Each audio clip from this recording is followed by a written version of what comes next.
but see.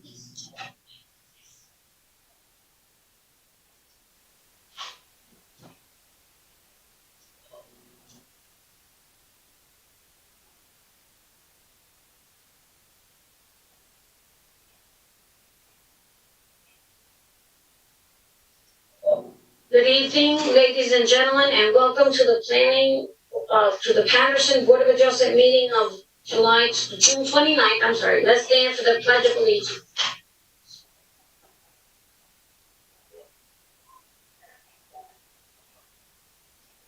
I pledge allegiance to the flag of the United States of America and to the republic for which it stands, one nation, under God, indivisible, with liberty and justice for all.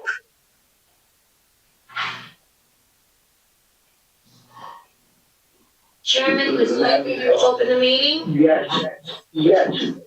The notice requirement of the Open Public Meetings Act has been satisfied with respect to this meeting, specifying the time, date, and location included in the annual notice adopted at the reorganization meeting of the board, filed with the city clerk of the city of Paterson, posted in City Hall, and mailed to at least 2 newspapers in accordance with provisions of the law. May I call the roll? Chairman Paterson. Yes. Commissioners. Commissioner Mondelli. Present, Maggie. Commissioner Dumas. Present. Thank you. Commissioner Hodges. Present. Commissioner Khan. I'm sorry, he's off the board. My apologies again. Commissioner Levine. Here. Thank you. Commissioner Rohim. Present. Commissioner Soriano. Present. Commissioner Watkins. Present. And Chairman Thaxton. Present. Thank you. This meeting is notice pursuant to the Open Public Meetings Act addressing the effect of the coronavirus measures on the next public meeting, consistent with the coronavirus-related restrictions of Executive Order Number 107, given on Saturday, March 21st, 2020, by Governor Philip D. Murphy. The Board of Adjustment of the City of Paterson will not conduct in-person participation of the public. Participation will be available by means of communication equipment pursuant to NJSA 4-8, commencing on Wednesday, April 23rd at 7:30 p.m. Though there may be potentially be a practical need for a limited number of administrative, technical, or other city personnel to be present in or near the council chambers, 3rd floor, City of Paterson, 155 Market Street, Paterson, New Jersey. In-person participation of the public is prohibited. Nevertheless, for reasons of compliance with the said Executive Order Number 107, meeting ID 711-680-0071, Board of Adjustment special meeting of Monday, June 29, 2020 at 7:30 p.m. on the date and time that the meeting is scheduled to commence. The public may also participate in the meeting by accessing the website of the City of Paterson, www.patersonnj.gov, and following the email link for the meeting, www.patersonnj.gov/Board of Adjustment. On Monday, June 29th, there will be a special meeting of the Paterson Board of Adjustment, which will be held at 7:30 p.m.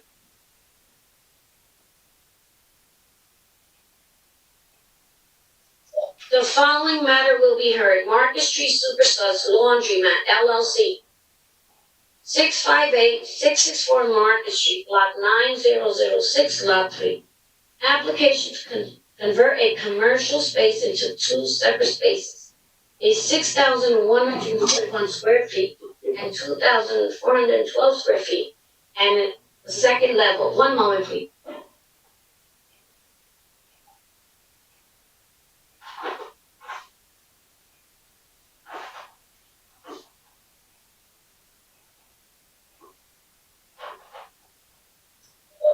Okay, I'm going to return to this. Application to convert a commercial space into 2 separate spaces, 6,141 square feet and 2,412 square feet, and add a second level addition for 3 two-bedroom apartments. The applicant proposes to open a 6,141 square foot laundromat in one of the retail spaces. The applicant is proposing 58 washing machines and 44 dryers. The retail spaces was formerly a car dealership and has been occupied as a laundromat. The applicant is providing 19 parking spaces of the 47 parking spaces that are required. This is for use both site plan, State County Planning Board review in a B3 zone. Is the applicant present? The attorney is Alan Maricon. Applicant's present already, Alan Maricon, on behalf of the applicant.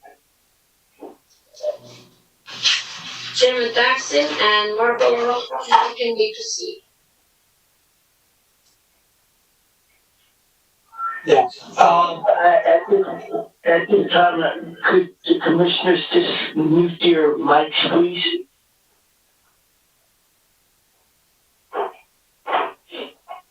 Ready to proceed, Mr. Chair? Yes. I can hear everyone now. Thank you for muting your microphones. I had a little difficulty even hearing myself. So if everybody can do this, we can proceed. Thank you. Again, for the record, Alan Maricon, on behalf of the applicant, good evening, commissioners. Again, Market Street Super Studs Laundromat LLC. As per the opening comment, the random reading of the agenda, this is an applicant that is seeking site plan and variance approvals to operate what we're calling a new state-of-the-art type of laundromat and residential units above in the B3 General Business District. As we will see during the course of our testimony, this is a site in need of a redevelopment or adaptive reuse, if you will. It's a vacant site, having formerly been a car dealership. It's not actively being operated as a laundromat now. I believe I might have heard that notation. We're looking to develop it, completely rehabilitate the building. And as you'll see from both the architectural, engineering and planning testimony, we would intend to establish for you that this is a site that's particularly well suited for this type of use. It's a use that, as we know, in all urban areas, particularly Paterson, there is a great need for laundromat facilities of this type. And frankly, this particular area does not have one of this size and scope. The closest one is a relatively small one a few blocks away. And the residential units, of course, will provide high quality housing in the area which is in certain need of that as well. So that being said, I'd like to call on our architectural witness. No, excuse me, Mr. Maricon, excuse me. Mr. LaRocca.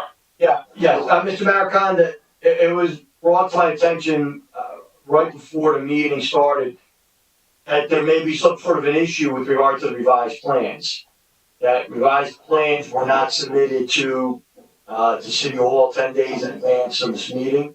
And in addition, talking to the planner, I know he received directly revised plans, but he's saying, and he'll address it, that they don't address the issues that need to be addressed before this meeting. So I'm gonna first turn it over to Gary with regard to the issues that need to be addressed that weren't addressed, and then we'll discuss the 10 days. May I first say, Mr. LaRocca, our plans were definitely submitted more than 10 days before the meeting date. But there's no question about that. Full sets of number of copies as well.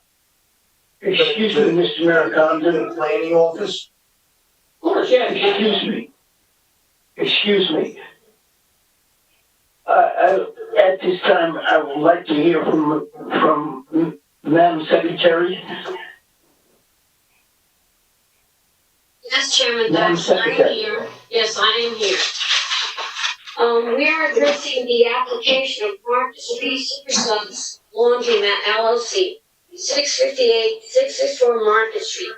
According to my understanding, I received a phone call after 5 o'clock, a little later, from my planner, Mr. Paparazzi, stating that he received today, in the late afternoon, the revisions from the architect. I understand very understandable about this, that it should be in my office, so that I can have ample time to notify the public, not only to amend the public notice that may not have to be, but until then have enough time for me to address it and include it in my preparation of this meeting to all commissioners. In my understanding with the municipal land use law and the ordinance of the city of Paterson, these revisions should be in our office. I stamped them in and I did not receive it, so I don't know if I do know, Chairman Daxley and Commissioners, that we have had meetings in the past and everything must be in the office 10 days before. But not only is this different now, it's about the pandemic. And I need to make sure that I apply the proper representation of this board and the city of Paterson to have the public read it and see what's happening at this meeting today, and have Mr. Paparazzi also send me a revision or whatever he feels fit to give me something to address this board, the commissioners and the chairman in its proper entirety. So because of this issue, this is something that commissioners need to vote on and understand that although it's a special meeting, there are guidelines that should be met in every capacity. Thank you very much. Mr. Chairman, I was not aware of any plans that were submitted to the planner today. What I was referring to was the revisions that were requested pursuant to Mr. Paparazzi's report, which were submitted some time ago. I had a brief conversation with Mr. Paparazzi today, in which he indicated he felt that some of those revisions were not complete or did not address some of the points that he had raised. I don't know who submitted revised plans after 5 o'clock today. That would be news to me. Mr. Paparazzi, please. Yes, can I, this is Gary Paparosi. Can I address this, Mr. Chairman? Yes, you may, sir. Okay. Yes. Originally, I want to go back on the history. We originally got the plans, and like Mr. Mariconda said, there was a revision submitted back in February, and we got that. Today, GB Associates delivered the site plan with another revision, but everything in my letter was still not addressed from the architect and from the engineer. So I did get one today, Mr. Mariconda, and it's dated May 6th. So this was another revision, besides the original application and one other revision. So now these were received by you by email? Oh, he dropped it off in my office, in my mailbox at 5 o'clock today. The site plan as well as the architectural? Oh, the architectural didn't revise anything yet, and there's a revision needed on the architects as well. And it was in my February report. It's a little confusing, his plan, and I'll go over that with both your professionals if you want me to. Whatever the board's pleasure is in terms of procedure, I'll abide by, of course. Chairman Thaxton, we're here through the board, through the chair. May I ask a question? Yes.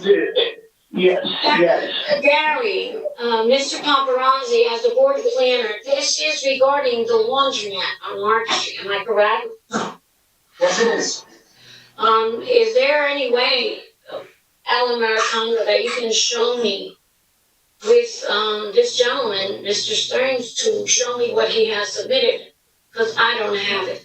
Well, again, right now, we're at the night of the meeting, and obviously the planner has it. And we should now, excuse me, Mr. Maricondo, why don't you let him explain to me and to the Let me commissioners? finish my sentence as the applicant's attorney, please. Okay, I'd like to address council and the planner if I could, with respect to how you want to proceed. We'll abide by whatever you tell us.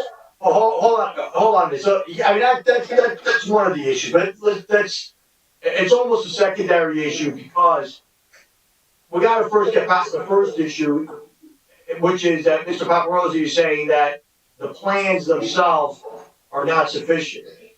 And if the plans are not sufficient to proceed, whether or not the drawings are in time almost becomes a non-issue. Well, why don't we have the experts discuss that issue first, and then we'll. Okay. Obviously, I can't say you didn't drop them off. I can't say you did drop them off. I mean, if you have a stamped copy, they're dropped off. If you don't have a stamped copy, they don't have it in the office. I mean, I'm just going by what I'm told. I can only represent that I submitted the original revision, what transpired today between the professionals, I'm not aware of, Marco. So, Yeah, I got you. I fully understand. Alright, so Gary, why don't you address what you have, what your concerns are with what you have? Forget about the procedural issues right now. Let's just talk about the actual plans and what your concerns are. Okay, if Tom Stearns is on the line, I'll address the site plan first. I believe he's on. Okay, and Mr. Mariconda, if you have the plans in front of you, dated 5/6, is the last revision dated 5/6, Mr. Mariconda? Excuse me before you go any further, Mr. Paparazzi. Madam Secretary. Madam Secretary, Yes, I'm here, Chairman. was the public notified? Notified with the advertisement, the public notice, absolutely.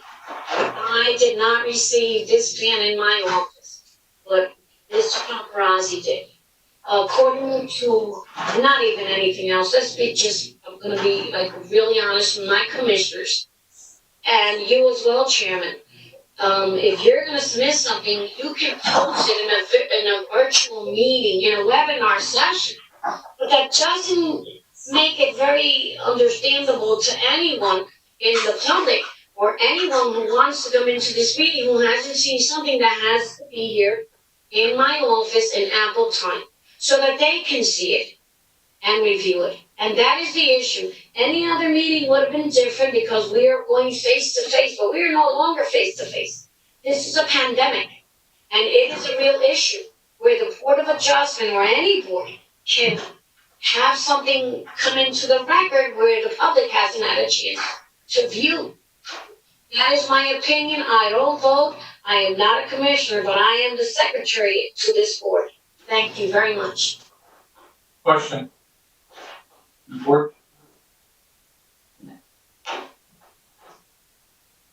Commissioner Hodges? That was Mr. Mandelli. Oh, I'm sorry. Commissioner Mondelli, please. I'm sorry.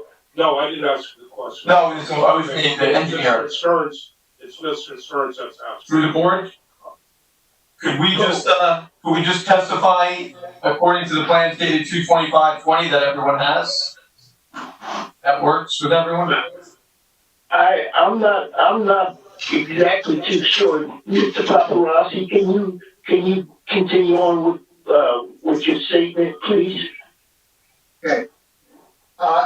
If I'm using plan dated 2/25, I'm talking about the site plan first. Yes. Okay.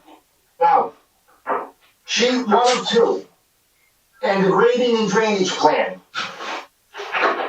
There's a note in the inside the building that says refuse and recycling from laundromat and apartments to be stored within the building. If you go up to the site plan, they make provisions now for an outdoor dumpster and for recycling. Now, the dumpster and recycling area 1 is not separated, which is a variance, which is not listed. And 2, you have the dumpsters one behind the other in a 5-foot enclosure. There is no way to get to the second dumpster unless people throw it over the first dumpster. This dumpster, the plan does not work because, and I understand what Mr. Stearns is doing, he's trying to save parking, but when you have one dumpster in a 5-foot enclosure and a second one behind it for recycling, how is anyone going to get to the recycling? They're going to just do a overhand throw, really. That doesn't work, and it's in conflict with your grading and drainage plan.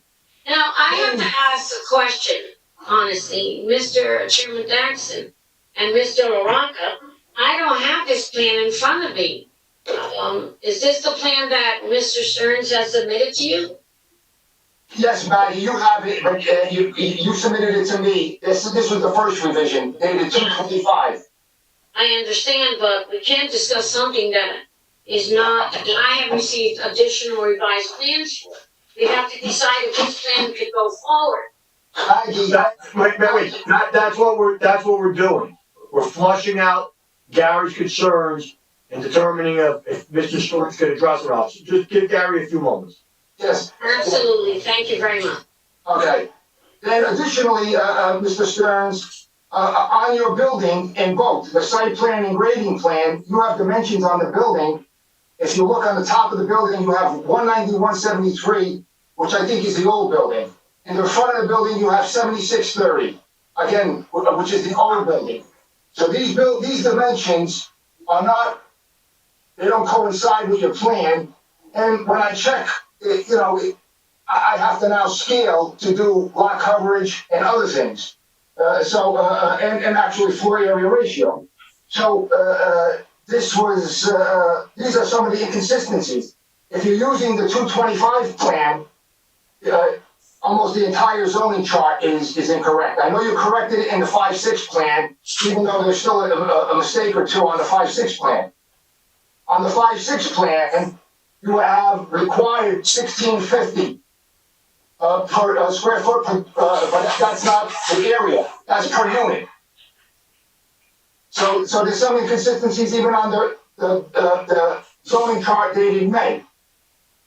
So, you can't say that the garbage is gonna be held inside the building and then propose a dumpster to say, okay, we're gonna put the garbage here. Because I said in my original note that you can't store the garbage inside the building and in the apartments. 2, the dimensions have to match what you're proposing. And 3, there's still some inconsistencies even on the May zoning chart. Now, when I go to the architect's plan, the architect's, and this was dated in my February report. He has on sheet A3, he has the 25th Street elevation. Now, when you look at the 25th Street elevation, the laundromat extends further than the apartments, but that's not what he shows. He shows the apartments even with the laundromat, which again is another inconsistency. So, is the laundromat shorter or are the apartments bigger? But the plans don't match themselves. So, that being said, and that was in my February report. Now, there's still some inconsistencies on the site plan too, and quite frankly, the plans don't match each other. So in all fairness to the board, the plans should match each other. I mean, that's a given. And I don't know any towns that would accept that plans don't match each other. And if the architect and the engineer both see what I'm talking about, then they'll know that those are inconsistencies that have to be addressed.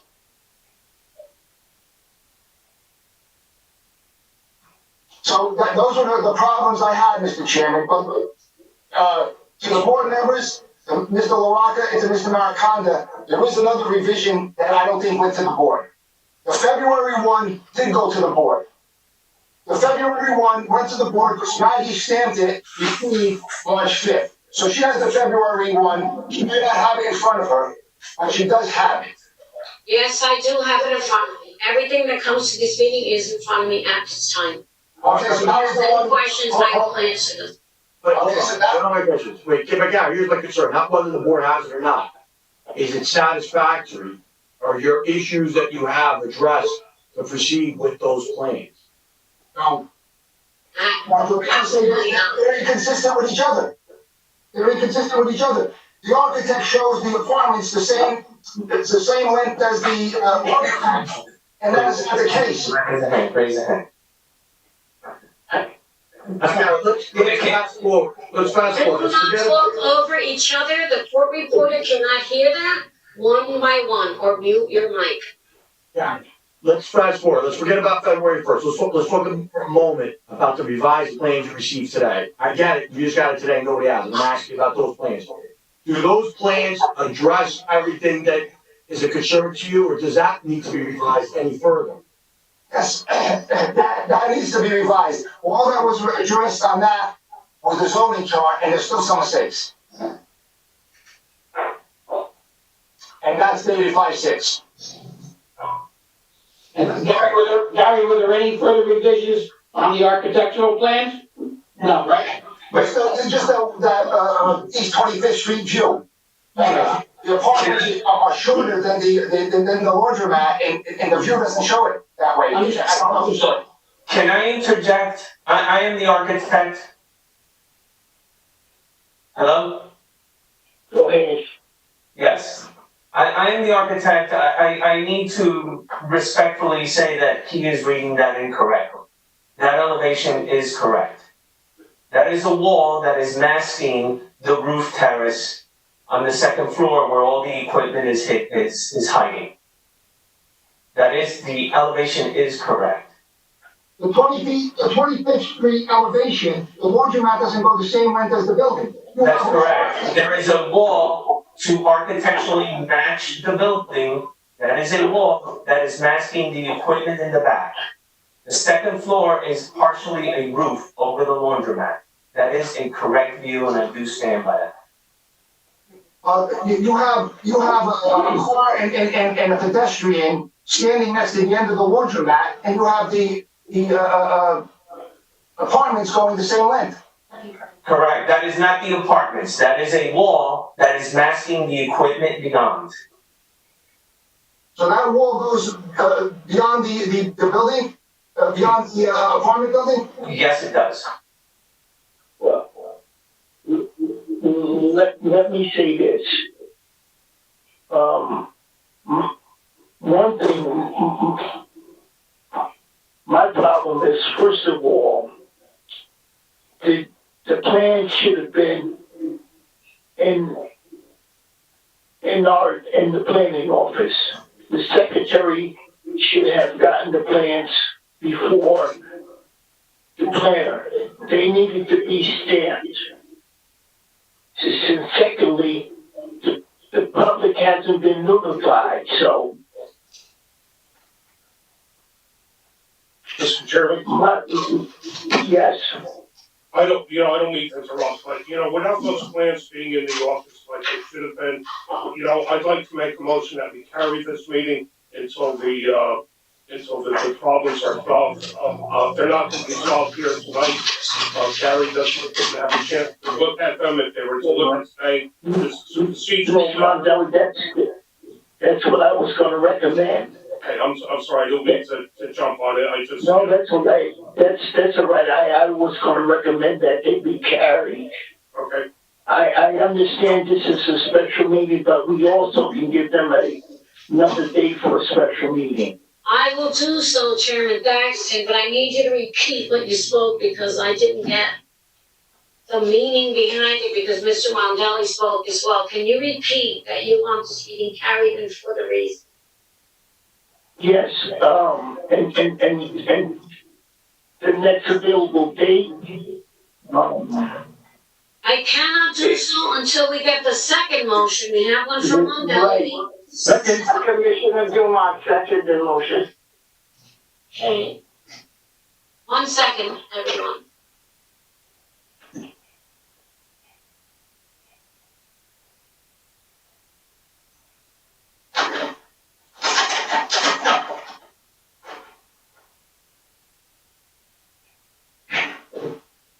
Mr. Maricondo. Yes. There's only one meeting available, but I need ample time to get everything together. If the board approves such a meeting, it could be July 27th. This will be a special. Monday, a special meeting, or, Okay.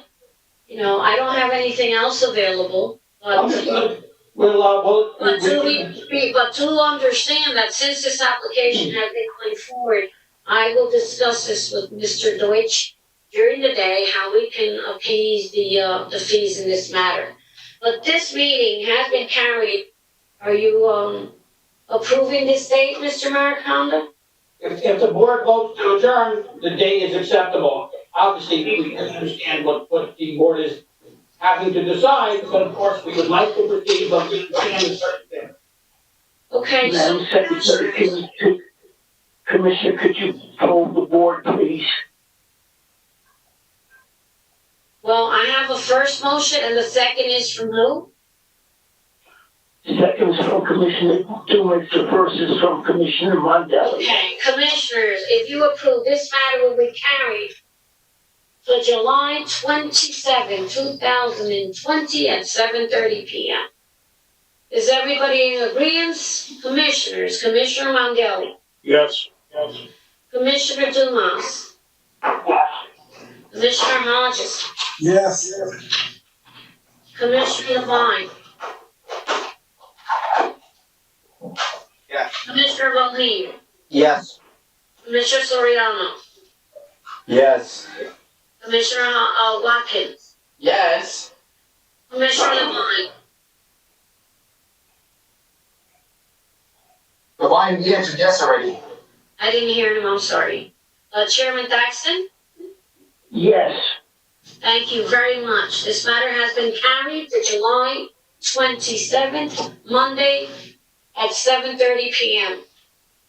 Mr. Maracanda, do you waive all statutory time requirements on this case? Based on the adjournment by the board, the requirements are waived through July 27th only, yes. But Maggie, now Maggie, this is a special meeting. I have to clear my calendar, make sure that I have an opening on that day. I didn't know that this is a special, so I do have to check and get back to you on that. Additionally, for the architect, his sheet A2 and his sheet A3 are very confusing. So, Mr. Maracanda, if he's going to say that that is the case, he should put a note on there as to the height and length of that dummy wall, because sheet A2 and A3 look totally different, My professional, okay? Can I make a recommendation, Mr. Paparazzi? Since there is ample time, he can work on it. He can send you something electronically, and you can explain to him and work together before this meeting and the ad goes out in the paper. That's right, Maggie, but I just wanted to know, it's not only the site plan that needs a revision, I think the architect's plan needs to at least note some revisions to make it a little clearer. Okay, so as I spoke to my Chairman Thaxton, I spoke with Gary, once you receive these plans, it would be in our best interest on this board. I think all commissioners agree with me, because as I'm working during the day, you should do a revised review. So this attorney and his people are also on deck. Okay, and Maggie, just keep in mind that that date is a special meeting, but it's on a Monday, it's not on a Thursday, so the commissioners should also check their calendar as well as professionals. I'm not sure about my calendar yet. I understand what you're asking. The commissioners voted on it, and I get it. This is the only thing that I can do. If this meeting is not heard on that date and we have to carry the matter, I can check the files and make sure if they need revised reviews. But if the list of property owners is within the time requirements, am I correct, Mr. Maracanda? To save the applicant any fees, additional fees? I think Mr. Maracanda and I can work on something together. my professionals and I will discuss this matter tomorrow. We'll work on resubmissions, and we'll talk about the readiness for the next meeting. Thank you. Hold on a minute. Gary, did you confirm the date? No, I didn't, that's what I said. He has not, but I No, can't carry it let's give to a him some- date. I can't carry it to a date to be determined because he has to be notified. So it could be either a date to be Okay, Jerry, determined. notify him. Okay. Okay. But does the commissioners approve of Mr. Paterson? Give him the 27th and we can carry it to another date so they don't be notified. But I don't know how old the list is because I need to find that out. They may also need to. I have to get a list. I can give you an answer in a few minutes if you can wait. Mr. Chairman, at this point, and Council, the matter's been carried, I believe, to July 27th. I'll resolve any issues about re-notification. If anyone is unavailable, that makes July 27th impossible. I'll also address that issue with the board staff. Yes, Mr. Maracanda has been very accommodating with me, working together on this regard, so I trust him wholeheartedly. Thank you, Mr. Murray.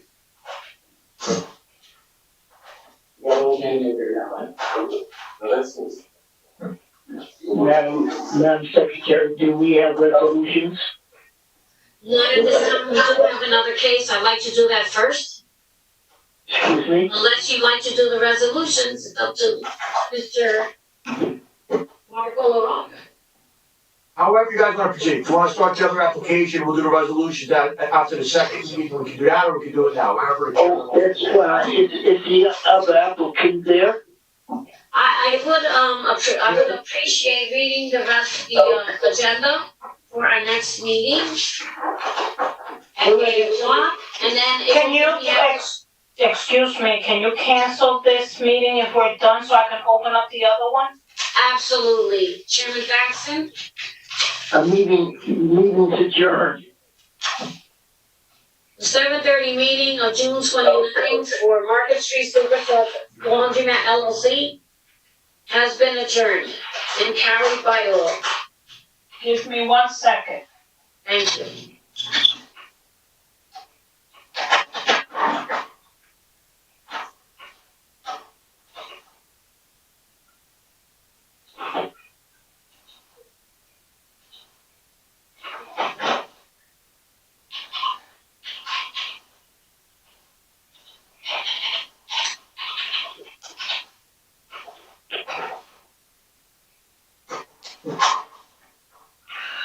Shit.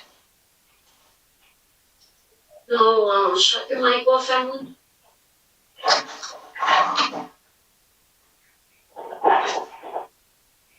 Give me one more minute. Absolutely. Chairman Jackson, we have like a 5-minute break, please. Yes. In the interim of a break, all mics are off, do not discuss anything, everything is muted. Please enjoy your 5 minutes. Thank you.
Yeah. Whenever you're ready, I'm Melinda, are you back? Ready? Commissioners are all back. Maggie, just give me 1 second. Absolutely, sir. I'm gonna go have a drink of water.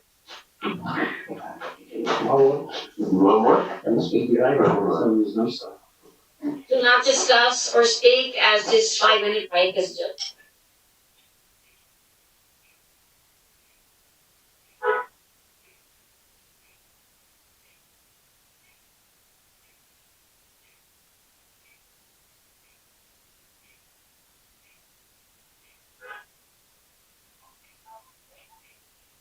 Yeah.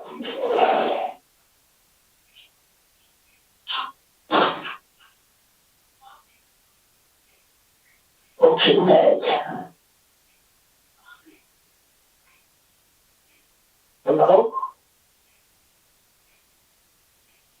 I think she went to get a drink of water. She'll be right back, Mr. Chairman. Okay. Mr. Chairman, while I have you on the line, I know I'm not supposed to be speaking now, but if I may just for a second. Go ahead, Commissioner. So before we go into the end of the meeting, before we go into the resolutions or right after the resolutions, I would like to say something since this is going to be my last meeting. So if we could remember that, after this application and after the resolutions, if I could just have a minute. Absolutely, Chairman Jackson, if he wishes it to be on the record at the public meeting or wait till we close it and speak, that is your decision. Yeah, Mr. Montali, would you like it on the record? it doesn't matter to me. It does to me. So you Okay, have well to then- decide if the public wants to hear it, it's your prerogative. Then I'd rather not have it public. Okay, so all commissioners, when, before the meeting, Chairman Thaxton will just log out and we can have a little something with ourselves because all commissioners deserve greatness for their service on this board. And I really appreciate everything everyone has done.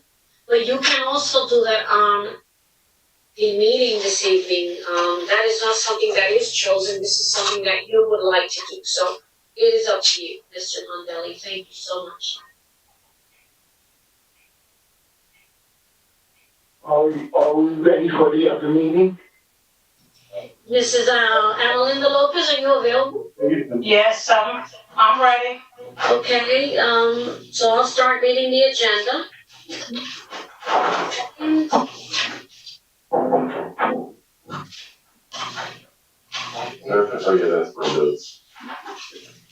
The meeting of Monday, June 29, 2020, at 8 p.m. via webinar session. Notice pursuant to the Open Public Meetings Act addressing effective coronavirus measures on the next public meeting, consistent with the coronavirus-related restrictions of Executive Order Number 107, given on Saturday, March 21st, 2020, by Governor Philip D. Murphy, the Board of Adjustment of the City of Paterson. The Board of Adjustment of the City of Paterson will not conduct in-person participation of the public at all future meetings until further notice. However, public participation will be available by means of communication equipment pursuant to NJSA 10:4-8, commencing on Wednesday, April 23rd at 7:30 p.m. Though there may potentially be a practical need for a limited number of administrative, technical, or other city personnel to be present in or near the council chambers, 3rd floor, City Hall, 155 Market Street, Paterson, New Jersey, in-person participation of the public is prohibited. Nevertheless, for reasons of compliance with the said Executive Order Number 107, public participation will be available by calling 1-973-321-1579. The number is 1-973-321-1579. Meeting number ID 711-680-0071. Board of Adjustment special meeting on Monday, June 29, 2020, at 8 p.m. on the date and time that the meeting is scheduled to commence. The public may also participate in the meeting by accessing the website of the City of Paterson, www.patersonnj.gov, and following the email link for the meeting, www.patersonnj.gov/Board of Adjustment. On Monday, June 29, 2020, there will be a special meeting of the Planning Paterson Board of Adjustment. Which will be held at 8 p.m. The following matter will be heard. 849 Main Street, LLC, 849 Main Street, and 851-8. Someone is speaking over me. Evans, thank you. Let's start again. Application to construct a new 4-story mixed-use building to accommodate ground floor retail, parking, and 24 apartments on a 75-foot by 100-foot lot located in the B2 zone. The applicant proposes to combine 2 lots, blocks 5704, lot 10, on a 50 by 100 corner lot, and block 5704, lot 11, on a 25 by 100 interior lot, for a total of 7,500 square feet. The applicant is providing 14 on-site parking spaces, whereas 54 parking spaces are required. Parking for 14 vehicles will be provided behind the building with an entrance on the parking lot on Park Street. The proposed first floor will contain 2 commercial spaces. Unit A is 1,004.23 square feet, and Unit B is 900.46 square feet. Amenities for the apartment will be located in the basement.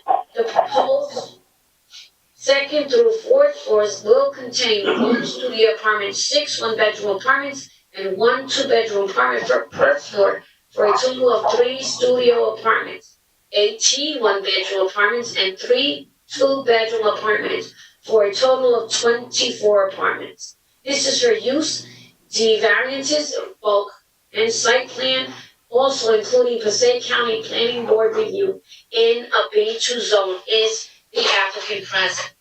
Applicant's president, ready. Chairman, you may proceed. Mr. Chairman, I'll put Alan Americano on behalf of the applicant. We'll be presenting, 2 professional witnesses as well as the applicant this evening. Architectural planning testimony and the applicant as well.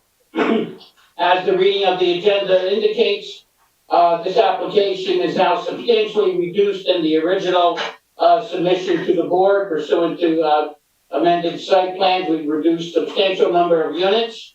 This is a project that is very much in keeping with the streetscape of Main Street in the South Paterson district.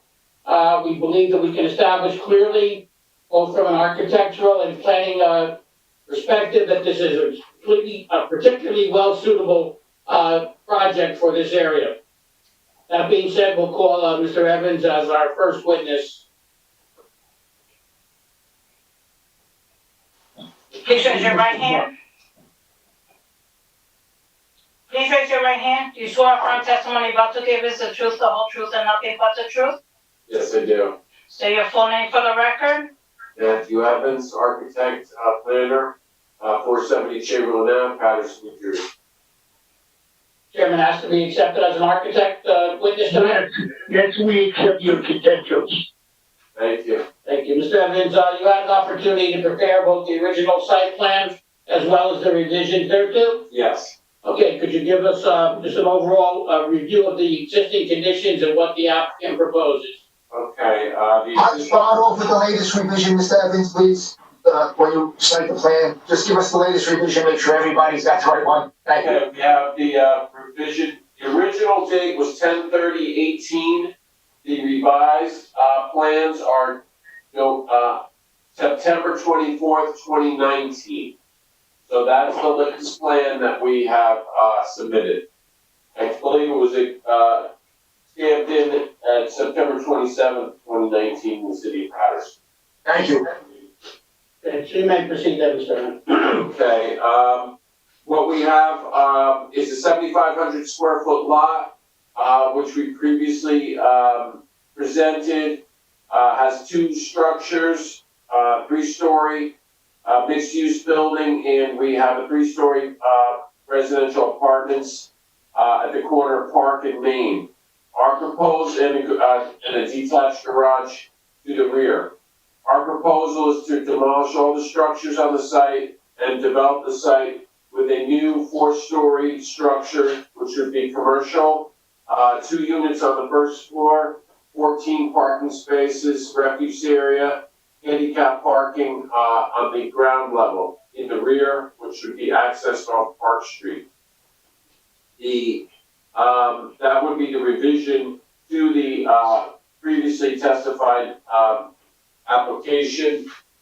We have reduced it by 1 story. We've added other additional information as required from the last meeting and from the planner's letter dated March 28, 2019. Those commercial units are how big on the first floor? Okay, if I go to sheet A1, which is, we're talking about the revised plans now, we have 2 commercial spaces, Unit A and Unit B. Unit A is 1,041 square feet. Unit B is 900 square feet. We also stipulate in that those 2 commercial units that they would be limited to PU permitted uses, and there would be no alcohol-related uses as part of this approval. Correct. Okay, you can proceed. So those are the commercial units, those front on Main Street. We have a tenant corridor behind Unit B. We have a tenant meeting room, gathering amenity area off of the tenant hallway. We have an elevator a mail package room, and then we have the fire stairs, to the end, towards the entrance. We have a refuse chute, which is shown, and going to the basement floor plan, we've illustrated more detail on the, basement floor plan based on the previous, comments in the meeting. So we show, more detailed tenant amenity area, which, adds up to 1,274.98 square feet. We have a fitness room, tenant meeting room, bicycle storage. We have the refuse compactor room, the elevator mechanical elevator. We have a laundry room, and we have, gas meters, basically utility room and storage room, to the rest of the basement. So we have, a basement which basically occupies the footprint of the main floor, of the structure. We have typical upper floor plan on sheet A1. Now, there's a typo, on this plan which says second through fifth floor. It's really second through fourth floor. That was a carryover from the previous, design, but the plans have been modified to address the comments of the, residential apartments. So we have one bedroom, one studio, and six, so we have one 2-bedroom, one studio, and 6 1-bedroom apartments per floor. So it's 24 units. That's what we're proposing.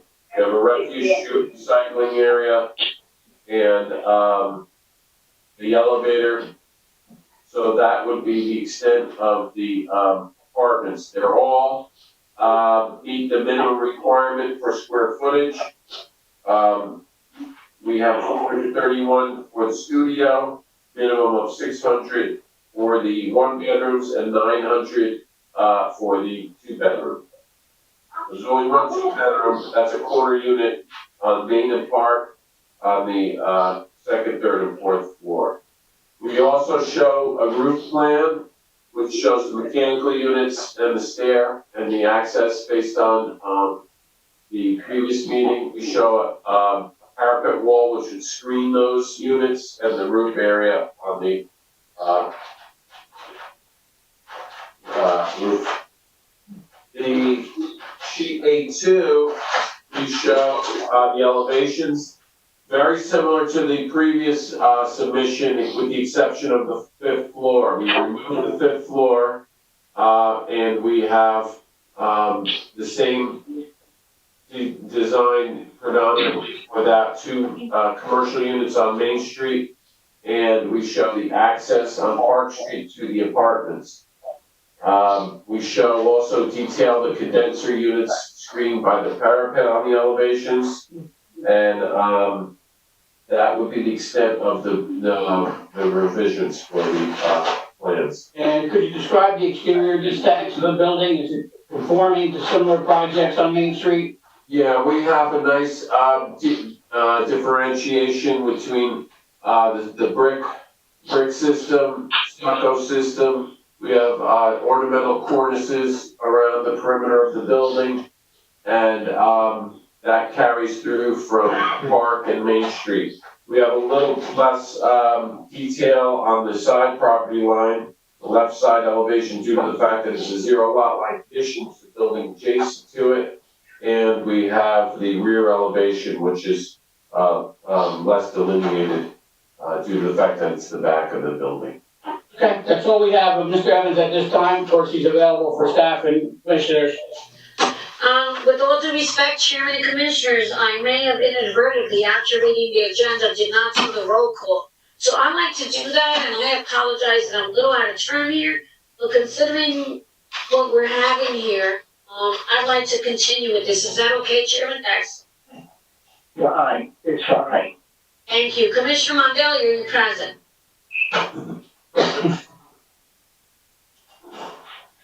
Commissioner Mondale? Present. Commissioner Dumas, Present. Commissioner Hodges, Present. Commissioner Khan. I'm sorry, he's off the board, I apologize. Commissioner Levine, Here. thank you. Commissioner Rohit, Here. Commissioner Soriano, Present. Commissioner Joaquin, Present. and Chairman Baxter. Present. Thank you. This is the roll call, considering that I did this is the first time that I'm trying to get this organized. I do apologize to the public and stuff. Thank you very much. Continue, Mr. Paparazzi, please. Thank you, Mr. Chairman. Okay, Mr. Evans, I'm just gonna start with some of the inconsistencies on the plan that would need to be addressed if the application is approved. Now, I'm gonna go on sheet A1. And one of them was the one you brought up about the 5th floor. You need to take that off, obviously, take that floor, right? Yes. Okay. On your floor plan, the 2-bedroom apartments, unit 201, 301, and 401, you have 903 square feet. On your apartment schedule, you have unit 201, 301, and 401 as 943 square feet. None of them are wrong. The one on the plan is correct, the one on the schedule is, not correct. Okay? So that means that would have to be changed as well. Okay. You list 11 variances, I have 13, so obviously we're missing a few. Also, the open space that is required, I mean, you combined it with amenities, which is not, open space is open space. So, although you do provide a gym for amenities, the open space requirement still stays the same, that number changes. I also have a change on the floor area ratio. When you do residential, everything is included, including meter rooms. Anything that is used for residential use is included. And I have the floor area ratio as 3.21. You have it as 2.9. So I'm not sure if you left out the utility room or you cut out the utility room. That needs to change as well. If you use the density 50 units per acre, you're allowed 8.6, which is 8. You don't go up when you have over 5 on a unit. So that would be 8. Those inconsistencies and the variances that are missing, if you just use my sheet, you'll find which ones they are. I just want to touch on the parking. Now, we both have the same number. Parking, 54. Mr. Marcon, do you have a planner? Yes, we do. Okay, all right, I'll leave it then.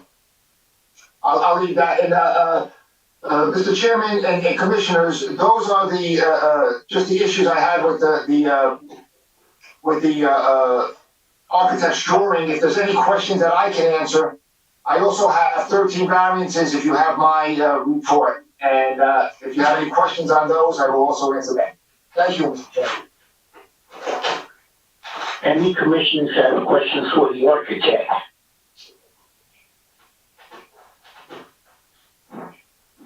Mr. Chairman, Commissioner Mondelli, if I can ask a question. Go ahead, Commissioner. Mr. Evans, can you show us the parking layout on your plan there? I don't seem to have it in my notes, so if you could just pop it up real quick. Sure. Okay.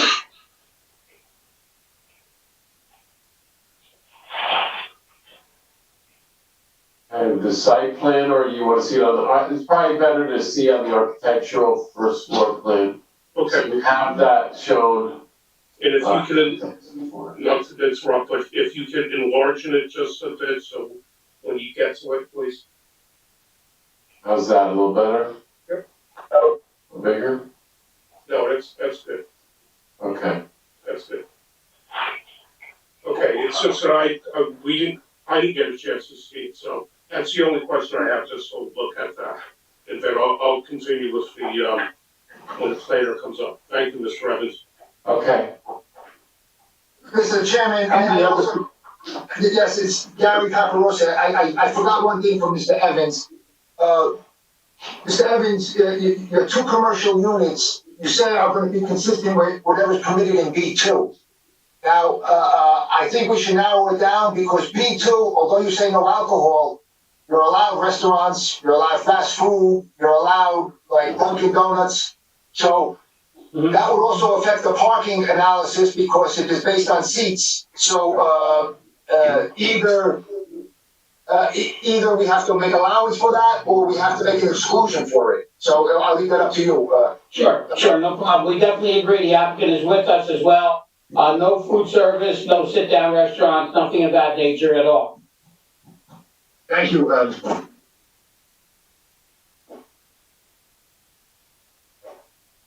Any other commissioners' questions? Mr. LaRocca, could you open it up to the public, please? Yes, Madam Secretary, can you give me the phone number and the ID number, please? Yes, I will. 1 moment, please.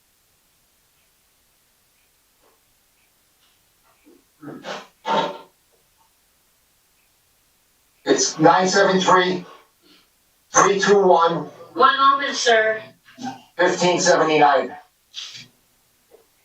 is Gary, right? I'm just reading it off for Marco.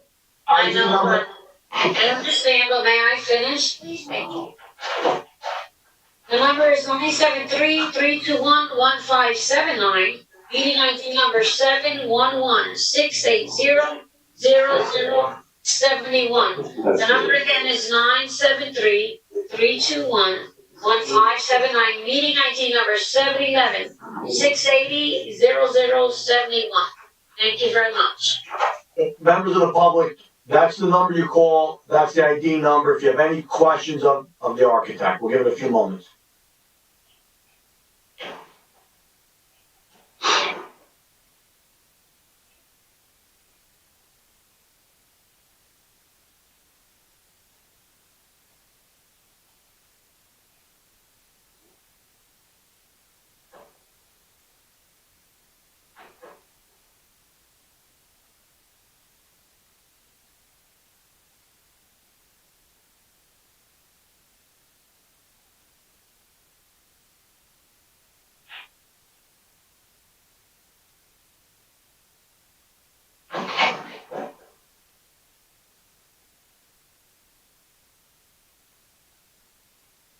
Madam Secretary.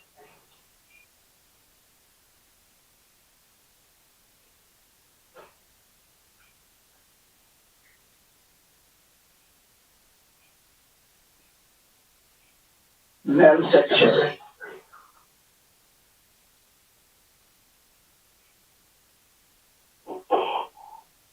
She's making out a 30 call. seconds, please. We don't have any callers, but we need another 30 seconds. Thank you.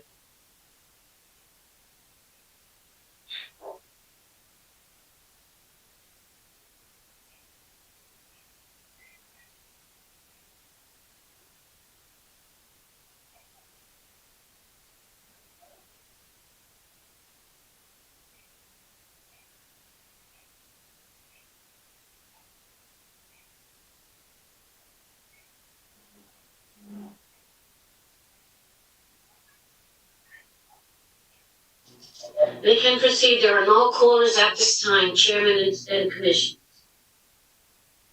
Okay, Mr. Maricon, your next witness, please. Yes, thank you very much, Mr. Chairman. I call the Nishawan Group as our planning testimony. Eric, you can be sworn.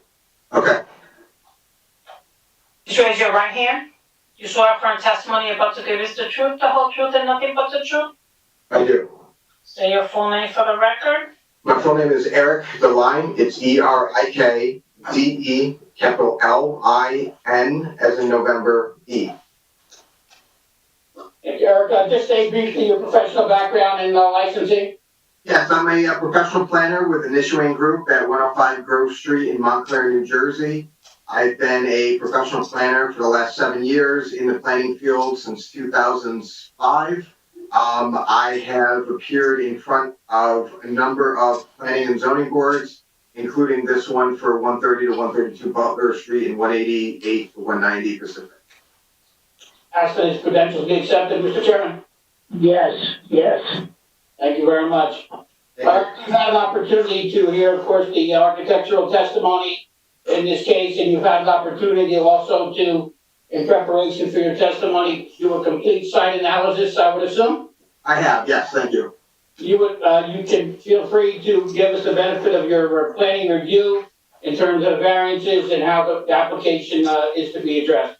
Absolutely. I'm gonna just share my screen a little bit and then go through a little bit of the surrounding context and cover the application and go through some of the variances that need to be covered. So this site, 749 Main Street, is located on the corner of Main Street and Park Street. I don't know. 849, 849, yeah. 849, excuse me, 849 Main Street, corner of Main Street and Park Street. The site itself contains two buildings. One, as Mr. Evans had testified, one is a sort of a mixed use with commercial on the bottom, sort of a bodega newsstand with a 3 units up above, 3 stories in height. The property on the corner looked at one point to be, it was hard to understand fully what it is, but it is vacant. It is quite, there's boards around the windows on the ground floor. I think it's boarded up just about on the ground, and then the windows up above, but there is the detached two-car garage on the side street. But this particular property is about just about a little over a quarter mile away from St. Joseph's Medical Center. It's about a 6-minute walk, averaging about 2 minutes for every 1/10 of a mile. The site itself, across from Park Street, is sort of an adjacent sister site. This is a building currently under construction next door. Just for sake of reference, this is a 4-story building as proposed. The site itself is 36 units with 31 parking spaces, and I believe there's about 10,000 square feet, maybe a little bit less of commercial retail space. So it shares a lot. The application for 849 shares a lot of the same qualities as this one. It is a slightly larger site with different kinds of variances associated with it, but in terms of the scale and its relationship to the surrounding streets, it is functionally a similar site. The site itself.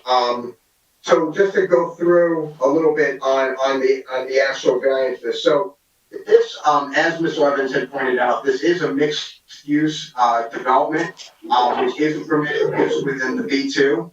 It's in the B2.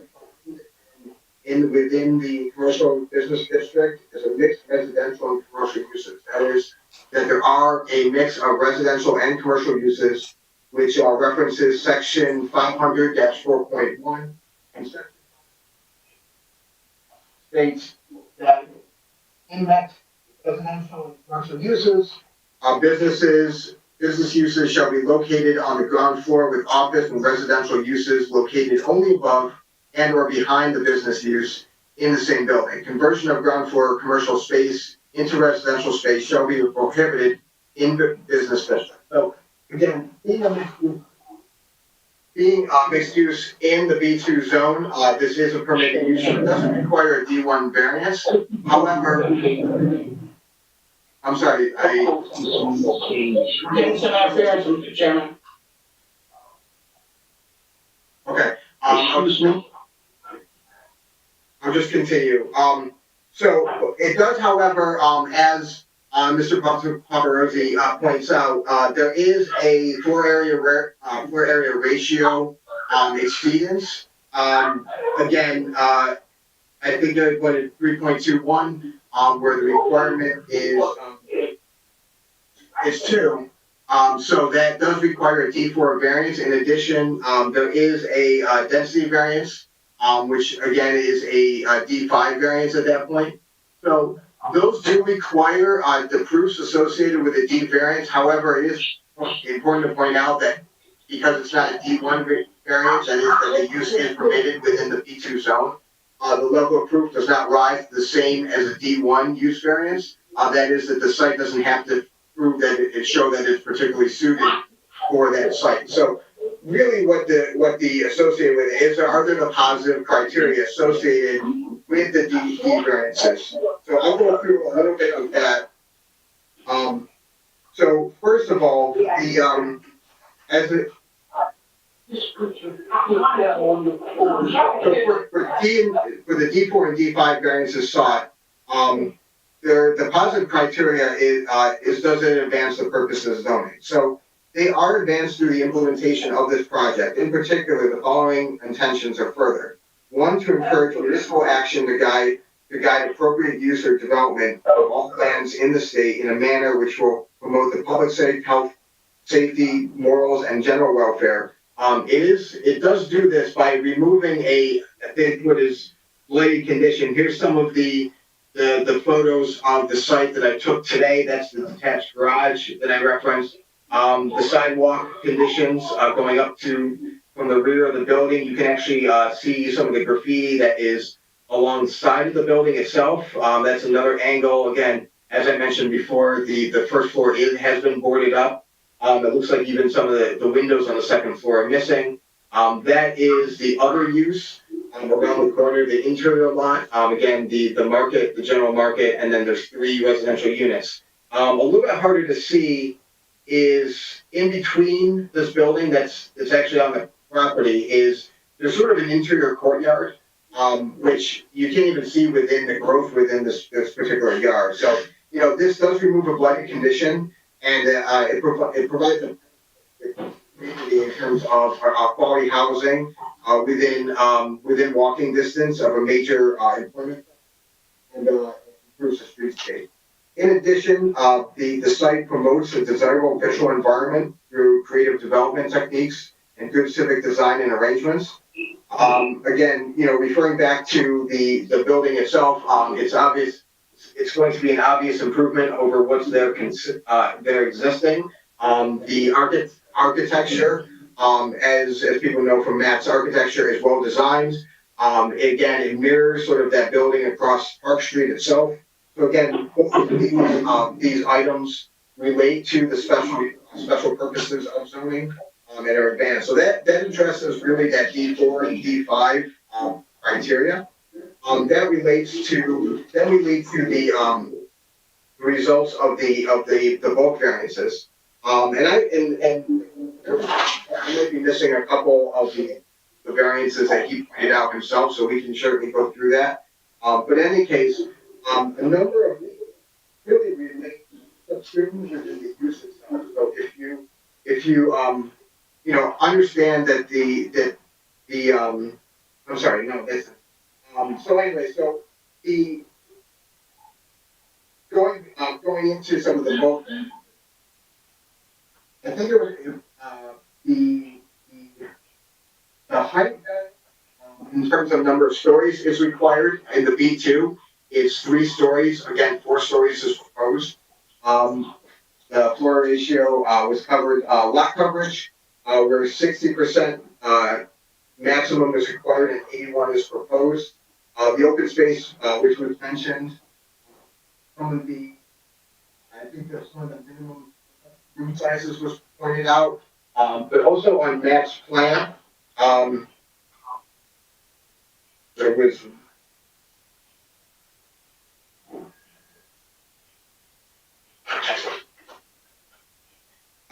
so then there's in addition, there's the rear yard setback, which requires 20 feet where 15 is proposed. The front yard setback, which requires 25 feet and 0 is proposed. It was pointed out in Matt's, I think the minimum lot area required, but again, the minimum lot area for the B2 zone is 5,000 at 7,500 square feet. It does meet that requirement. And then the lot width, where 75 feet is proposed and a minimum of 150 is required. So again, there are a number of, and then there's obviously the parking variances. So this particular application can fall under the flexible C variance. That is that the benefits of this project to the city of Paterson, to Main Street, to this particular area, given the surrounding context, has a benefit to the city, beyond that requires the deviation from these variances. And I went through a lot of them already, that they, it does provide some quality housing, in an area, and provide some new investment, along Main Street. That's a mixed-use walkable corridor within walking distance of an employment center. With regard to the parking variance, again, as noted, using RSIS and the city's parking, required parking ratio, and then the commercial, required parking for the commercial spaces, 54 parking spaces are required, where 14 are proposed. Now,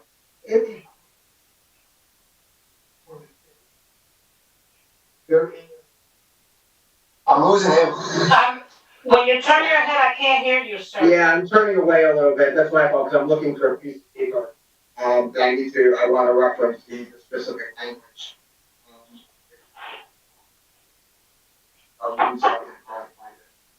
Okay, so section 500-7.3, scheduled of parking space requirements.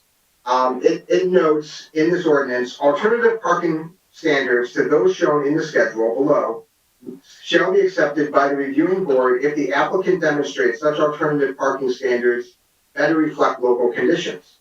Factors affecting the reviewing board's consideration of alternative parking standards include household characteristics, availability of mass transit, urban versus suburban locations, and the availability of off-site parking sources.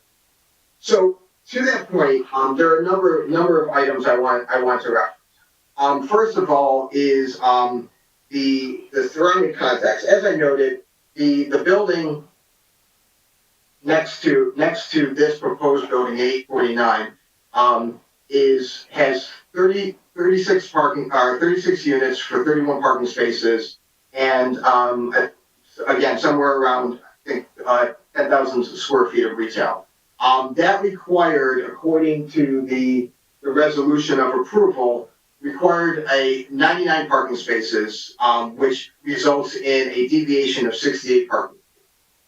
This requires a 40 space deviation, quite a bit fewer than what was approved at this surrounding location.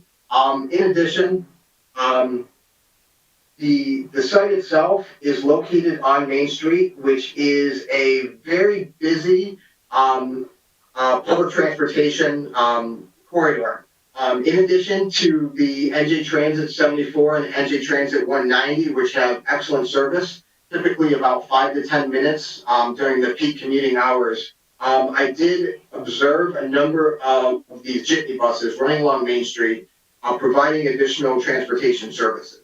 And again, as everybody knows, there is the existence of Uber, Lyft.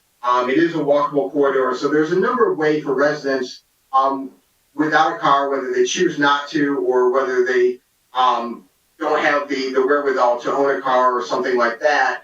We've moved to a sharing economy to move around the city, move around regionally. The 74 actually is a service, a local service to Newark.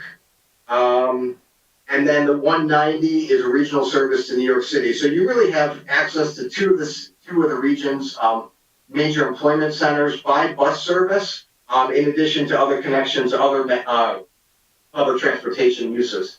In addition, I wanted to point out something that Governing Magazine had a couple years ago, and it's called America Still Loves Cars, but some cities are starting to ditch them. And I'm not going to go through the whole article, but the gist of the article is in dense urban centers like Paterson, people understand that with the availability of public transportation, with the ability to walk to destinations like restaurants surrounding it, other services, employment centers, things like that, the burden of car ownership isn't necessarily required. We see that a little bit generationally. But what I found actually interesting about this particular article is it actually specifically references the city of Paterson. And it mentions about 150,000. Again, that's probably relating to an older census, because I think the city is quite a bit more people than that today. But it notes that its large immigrant population, which often lacks access to cars, is another possible reason for lower reliance on automobiles. A third of the city's households are without vehicles, up from an estimated 29.5% in 2009 and 2010. So there's a number of factors that I think make granting this the parking variance feasible. Again, going back to the fact that there is public transportation, it is a walkable community. There is surrounding context and precedence just immediately across the street that the board has sought fit to grant a parking deviation for a number of units. And it's a site that you believe work, and I believe that you'll see that this site also will work as well. And then finally, again, the census data and references to just general vehicle ownership within the city of Paterson. So those benefits associated with this really outweigh the parking deviation, some of the other deviations that are being sought by this application.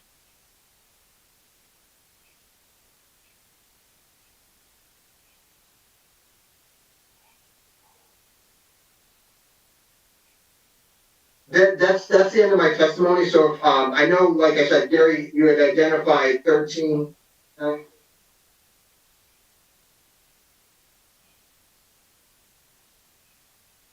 Being on record, but between the overall benefits of this application, we can certainly discuss them piece by piece. Very well.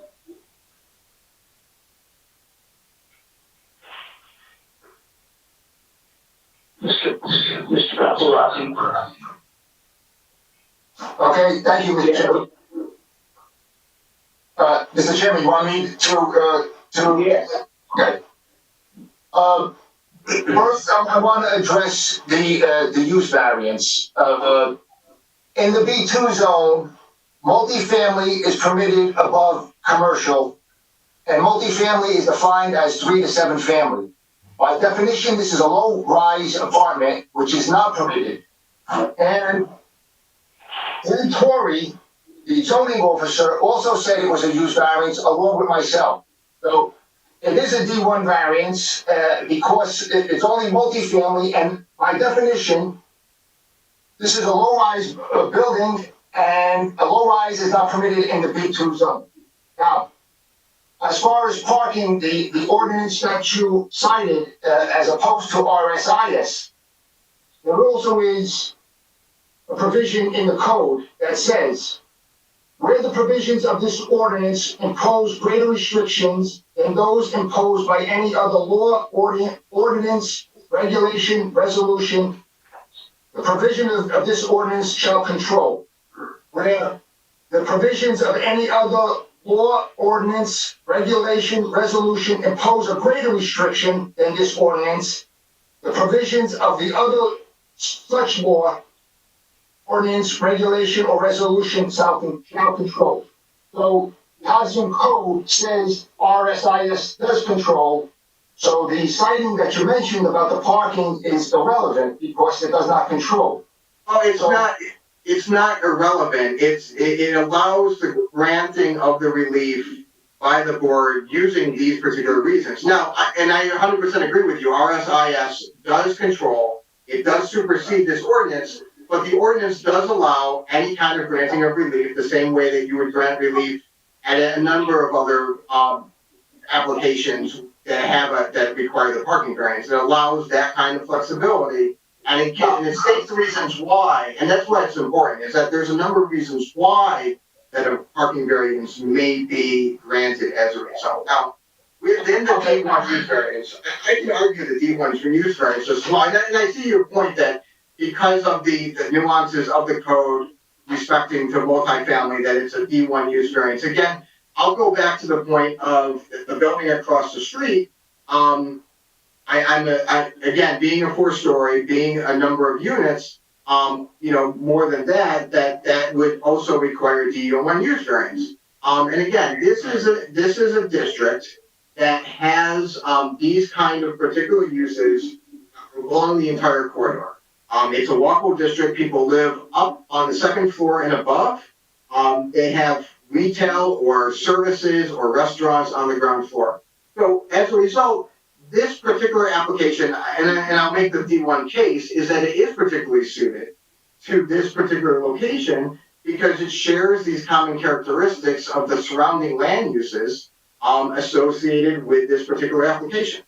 So I get where you're coming from with the D1. I'm not going to argue against it because I think the application itself stands on its own right because we're not trying to shoehorn a noxious use or an incompatible use in a zone that doesn't really respect what is going on in the zone itself. I think the fact that they did add commercial on the ground floor recognizes the surrounding context of this corridor, of this neighborhood, and then to make it more walkable, to make it engaging, to make it for people to want to walk to, basically. All right, now, I let you go through your entire presentation without interrupting you about the D1 being incorrect, about the RSIS. Let me finish mine now. If you have something to say, finish it after I'm finished, because I have a train of thoughts that I have too. So let me finish then.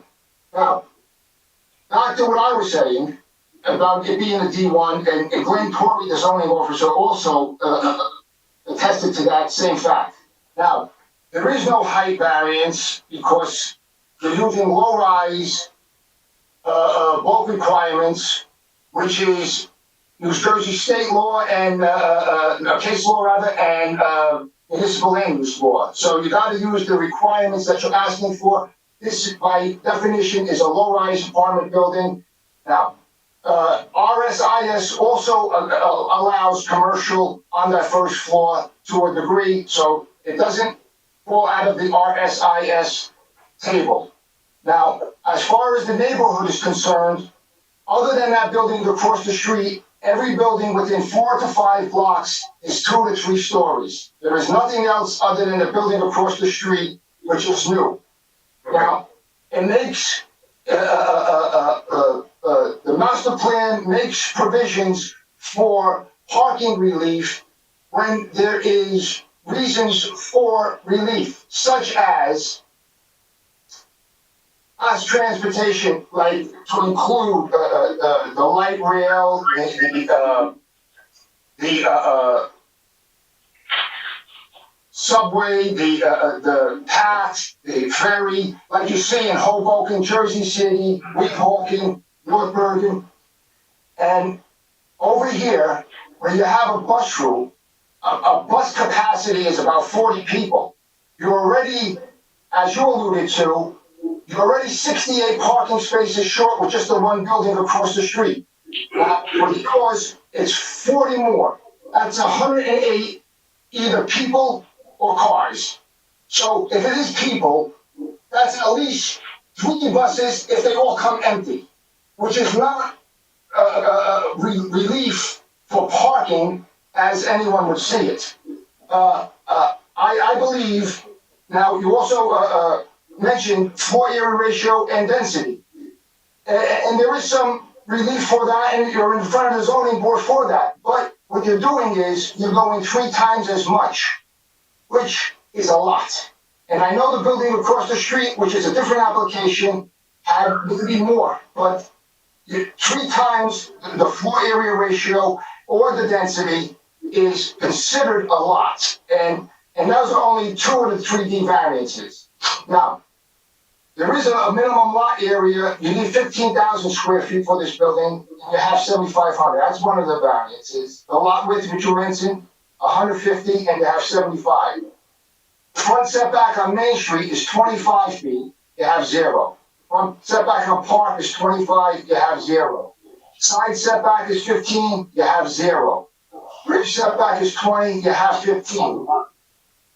The lot coverage is 20, you have over 4 times as much. The open space, you need 4,800 square feet, you have 1,700.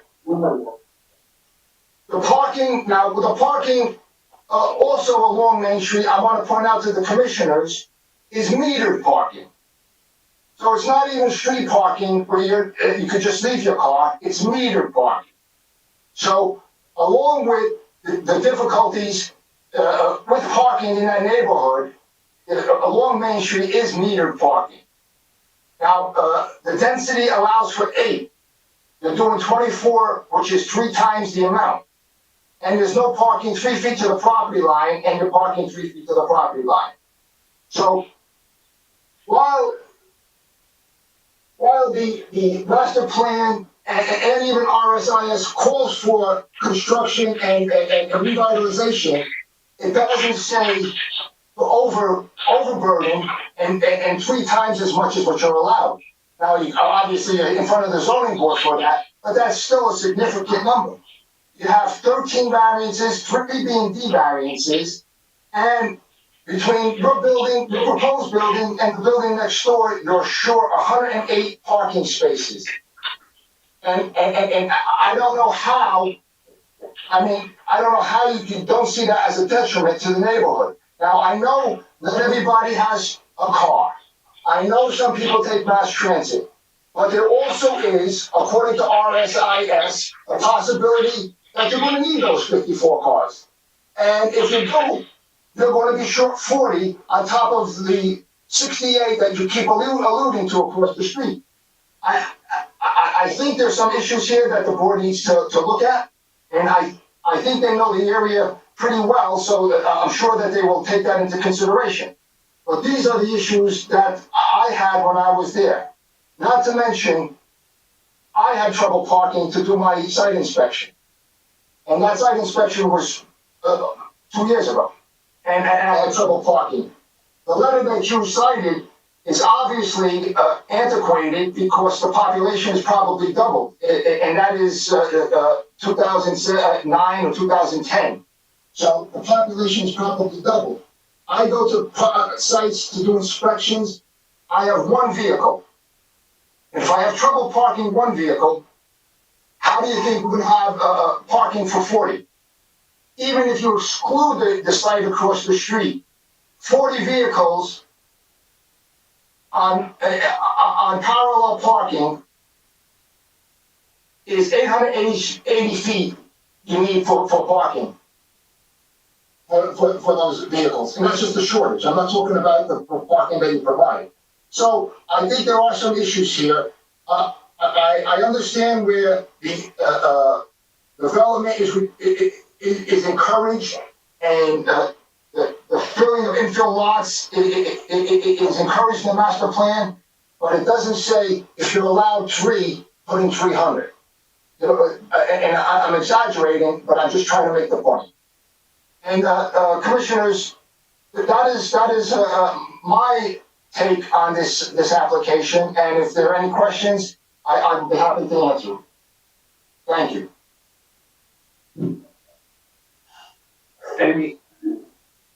Any commissioners have questions of the planner?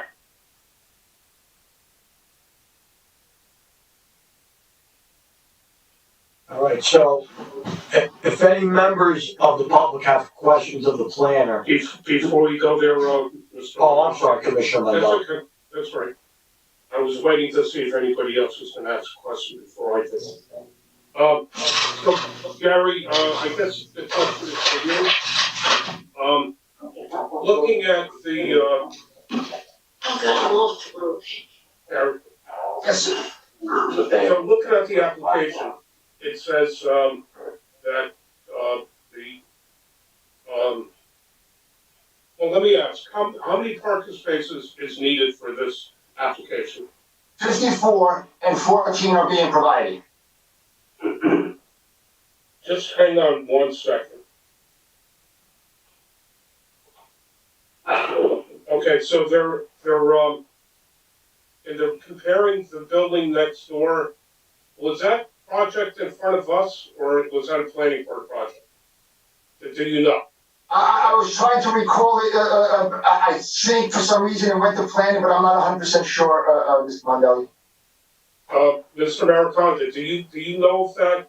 I was zoning board of adjustments, but I can't say with absolute certainty, but that's my general recollection.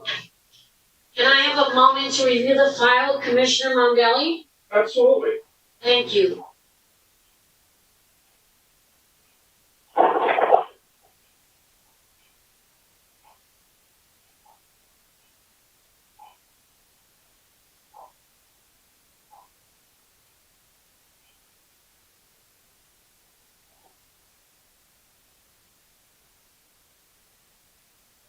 I do not see anything in the file that shows me that this application has been in front of either board. But if it is a condition, I can't, wait a minute, if it is a condition, I can go back to the office and double check. Thank you. We're talking about a neighboring property. The property across the street, Maggie. I would not have that because that is not the application at hand. Right, I just, Yeah. I'm sorry, I just wanted to know, since we were comparing it, if that was in front of us, that was one of my questions. The other question was, Gary, you mentioned low rise.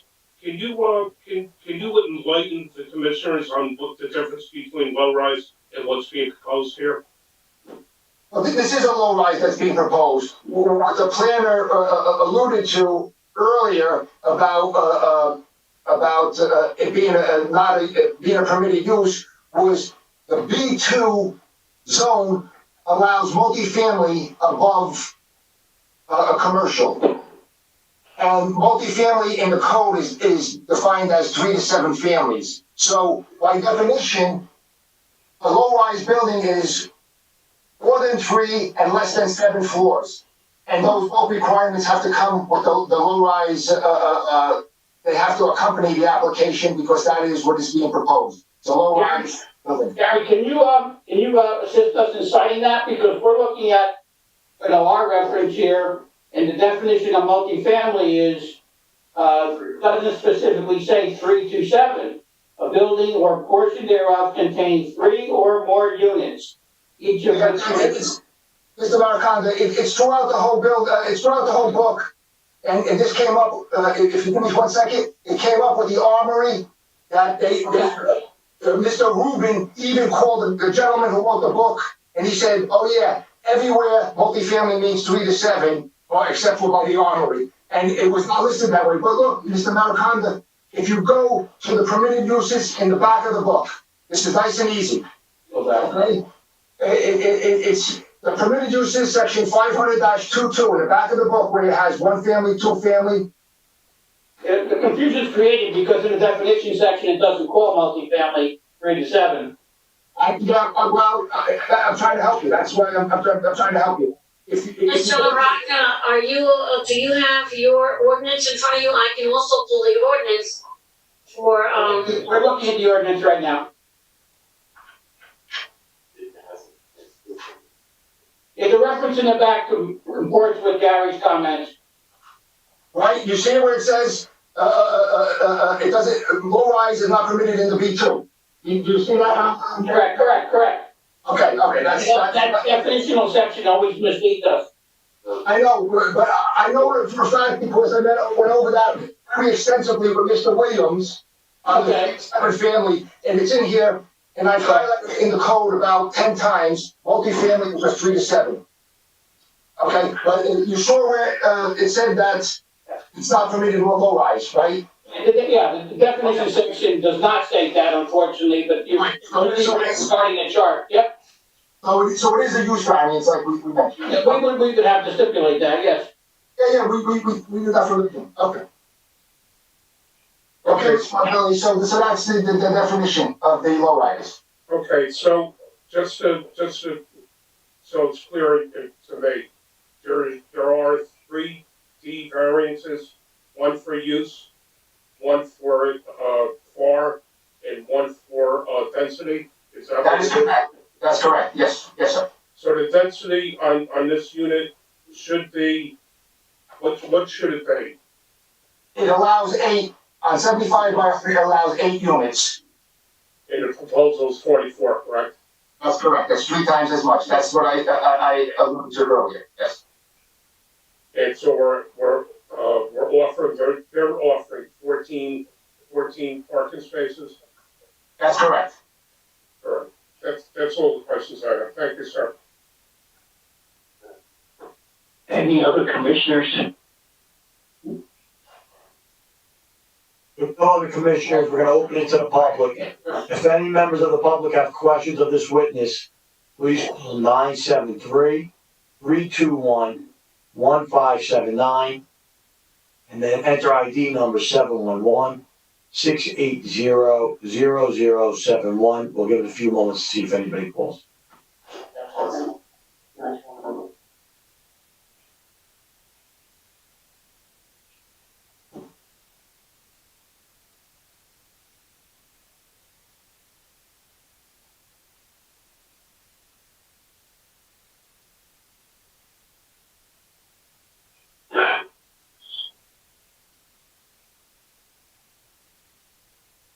One minute, commissioners.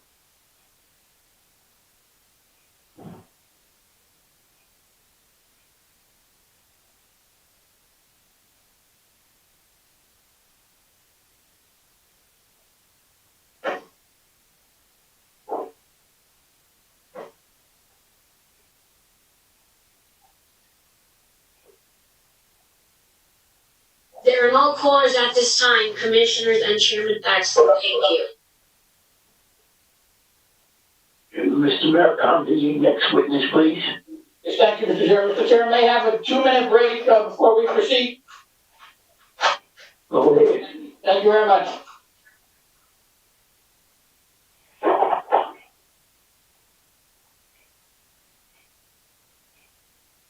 While he's taking a break, do we want to go to a resolution and then come back?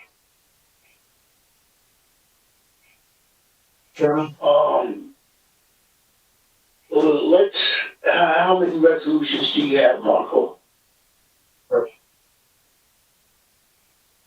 Let's just do it after this is over.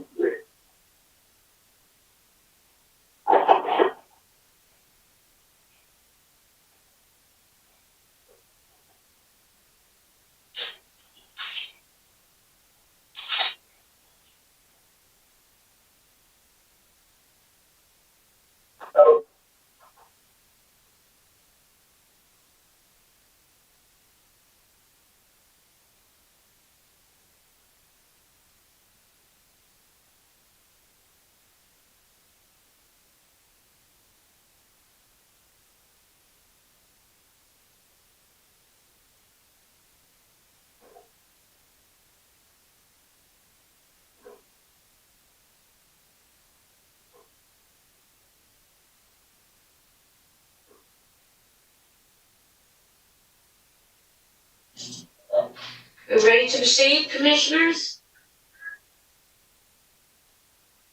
Yes. Mr. Maricon is not available yet? Just give us 1 more minute, please. You got it, thank you.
Mr. Mariconda?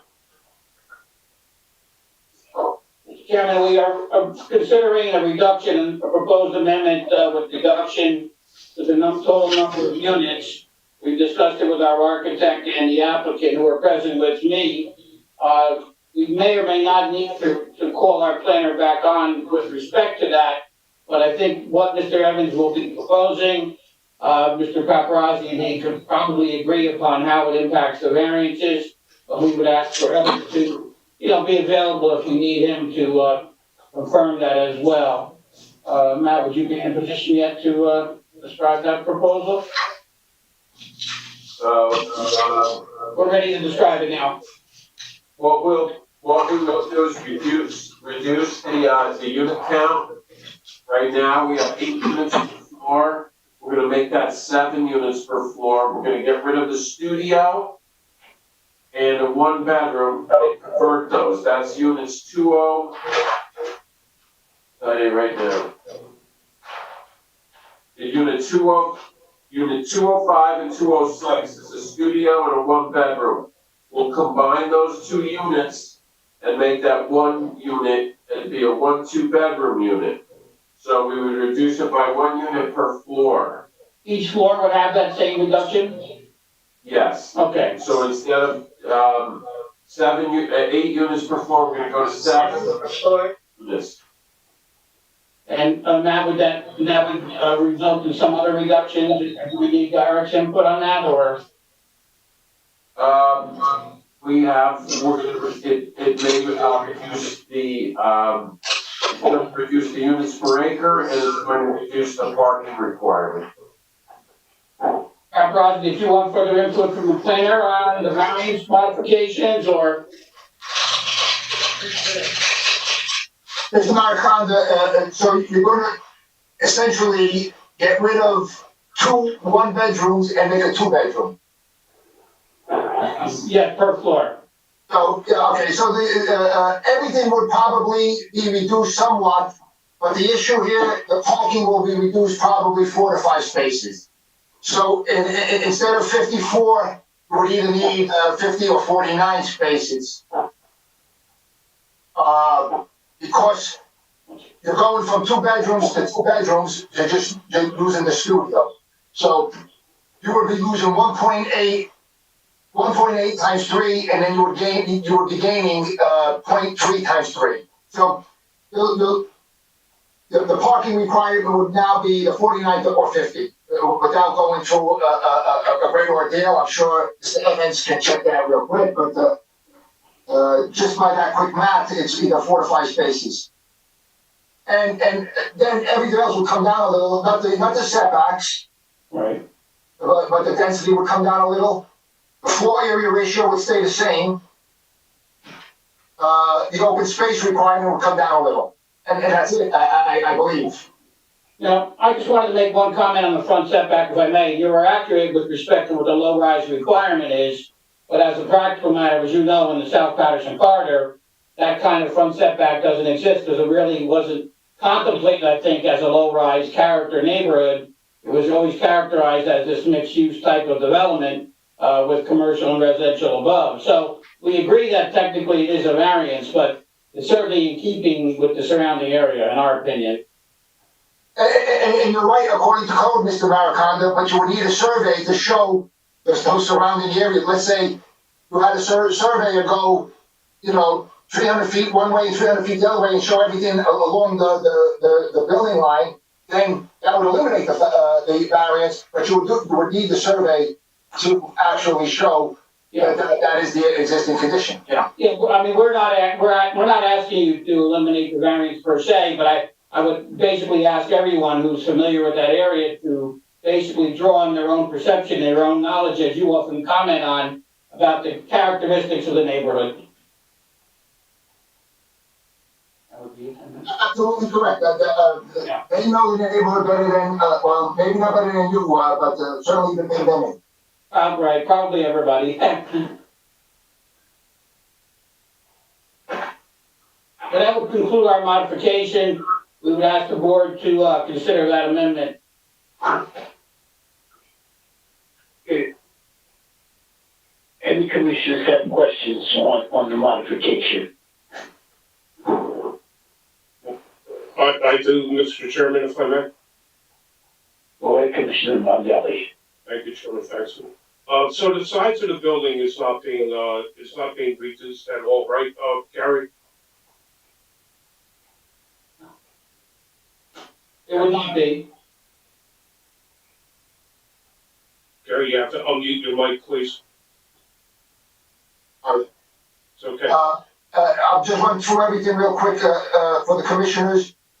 Obviously, it's still a use variance, minimum lot area, minimum lot width, front setback on main, front setback on park, side setback, rear setback, floor area ratio, the lot coverage, the open space would come down a little bit, the parking would come down 4 to 5 spaces, the density would come down a little bit, and the parking 3 feet to the property line stays the same. So you have 3 reductions. And the reason why you only have a little bit is because you're taking away 2 1-bedrooms and making a 2-bedroom. So in essence, you're losing a unit, but you're gaining a bedroom. So, you know, it's a little give and take. All right, thanks, Scott. Go on. Mr. Chairman, if I may, I just wanted to call on our planner to see if he had any additional comments regarding the amendment that we presented. Eric, if you do, if not, we can proceed. No, I do not.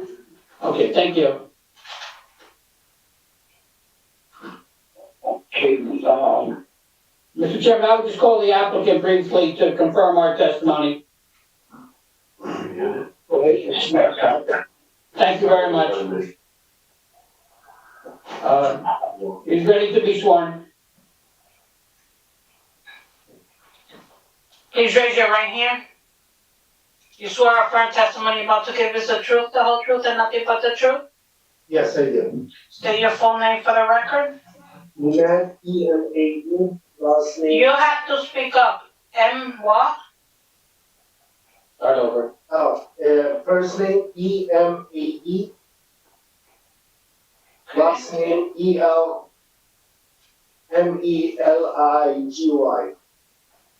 You pronounce it Thank Maligi, right? Maligi? Yes. Okay. Mr. Maligi, you are the principal owner of 849 Main Street LLC, is that correct? Yes. And of course, you've been present during the course of all the work that's been ongoing with this project. Yes. Okay. And are you fully in agreement with the amendments and the testimony that you heard this evening? Yes. So you're in agreement to the reduction, but you're also in agreement to the rest of the presentation as well. And how long have you owned this property?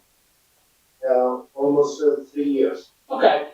And obviously you've seen the big project go up your immediate neighborhood there? Yes. Are you familiar with the South Paterson area generally? Yes, sir. And what's your experience there with regard to residents when they rent a unit in terms of need for vehicles and so forth?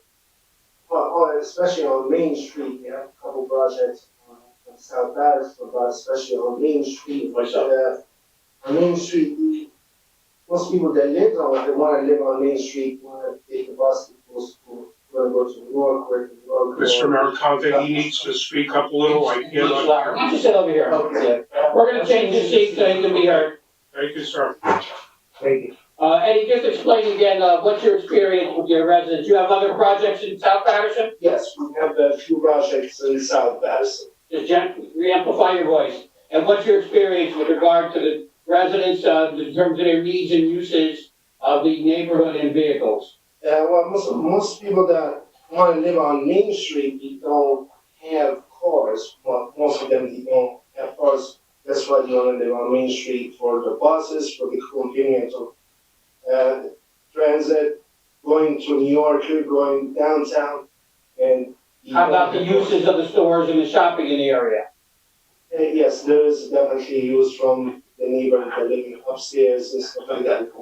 And so what is your experience? Do your residents in the other buildings utilize the stores and restaurants in the area, or do they not? Yes, they do. And are they able to do that by walking a neighborhood? Walking, the whole area is mostly walking neighborhood. Okay. And you have experience developing and managing residential buildings of this type with a commercial component? Yes, sir. That's all I have, Mr. Chairman. Thank you. Gary? No questions, Mr. Chairman, for the owner. Thank you, sir. Any commissioners? I do, Chairman. Commissioner Mondelli? Thank you, sir. So you said you own other buildings in the area, sir? Yes, I own a couple buildings and I also manage few buildings on Main Street and as well as Spring Street. Can you describe those other buildings and where they are? I think you just said where they are, but can you amplify a little bit where they are? Yes, 939 Main Street, and also we have on Spring Street 28 units, and also we have on Atlantic Avenue, 314 Atlantic Avenue. There's a few more. Several others in the South Paterson area, okay. All right. Can we talk a little bit about what commercial aspects you're going to do here? What's your commercial aspirations here? Yes, sir. One of the tenants that actually right now is in the building. He has a small area, and he wanted to expand that and goes to the new building. So we did promise him one spot. So that's one of the places. Is that a takeout deli? No, he's not a deli. He's more of like a small grocery. A grocery, not a deli. Yeah. So there's no sit down, no preparation of food or anything else? Okay. And you would not create any tables for sitting in that tenant? No. Spot? Okay. And you understand it's proposed to be no liquor stores? Absolutely. Has that been a good tenant that has served the neighborhood? Yes, he's been around before we even bought the building. Do you know the name of the store? If you recall? No, I will be honest with you. It's probably posted on the plan. But, and then you understand there would be no liquor store either as well? Yes. And the other business would be some kind of service or small business? Yes. Keep your voice up. Yes. Okay. So there's two commercial spots you're looking at. There's two, if I understood correctly. Yes. Yes, sir. And so the other one, you're not sure what the other one's going to be? I'm not sure, I'll be honest. Yes, I'm not sure. We've made it clear to him that it cannot be a liquor store, it's not gonna be a laundromat. No. It's gonna be one of the smaller service businesses permitted in the B2 district. You know, since you're talking about a laundromat, and I neglected to ask the architect, is there facilities for laundry in your building, each apartment, or what's going on here? Yeah, we have laundry, in the lower, in the basement, which should be for the tenants. Can you show that to us real quick, Matt, or? Yeah, hold on. You posted it, I can post it again, right? Yeah, I'm sorry, That's this big thing. Okay, It's on A1, Matt. yeah, here we go. So we have, storage, laundry room, tenant meeting room. There are amenities on the site. Yes. Okay, all right. Very good, thank you. And there's a laundromat down the street of, I guess if you know, past Madison Avenue, there's a large. Yeah. But, Yeah, I know where that is, yes. Okay, thank you, sir. Okay, that will conclude our testimony unless there are any other questions for the applicant. We have to open it up to the public. At this time, if any members of the public have questions of the applicant, please call 973-321-1579 and enter ID number 711-680-0071. Again, that's if you have questions of the applicant. Let's give it a few moments.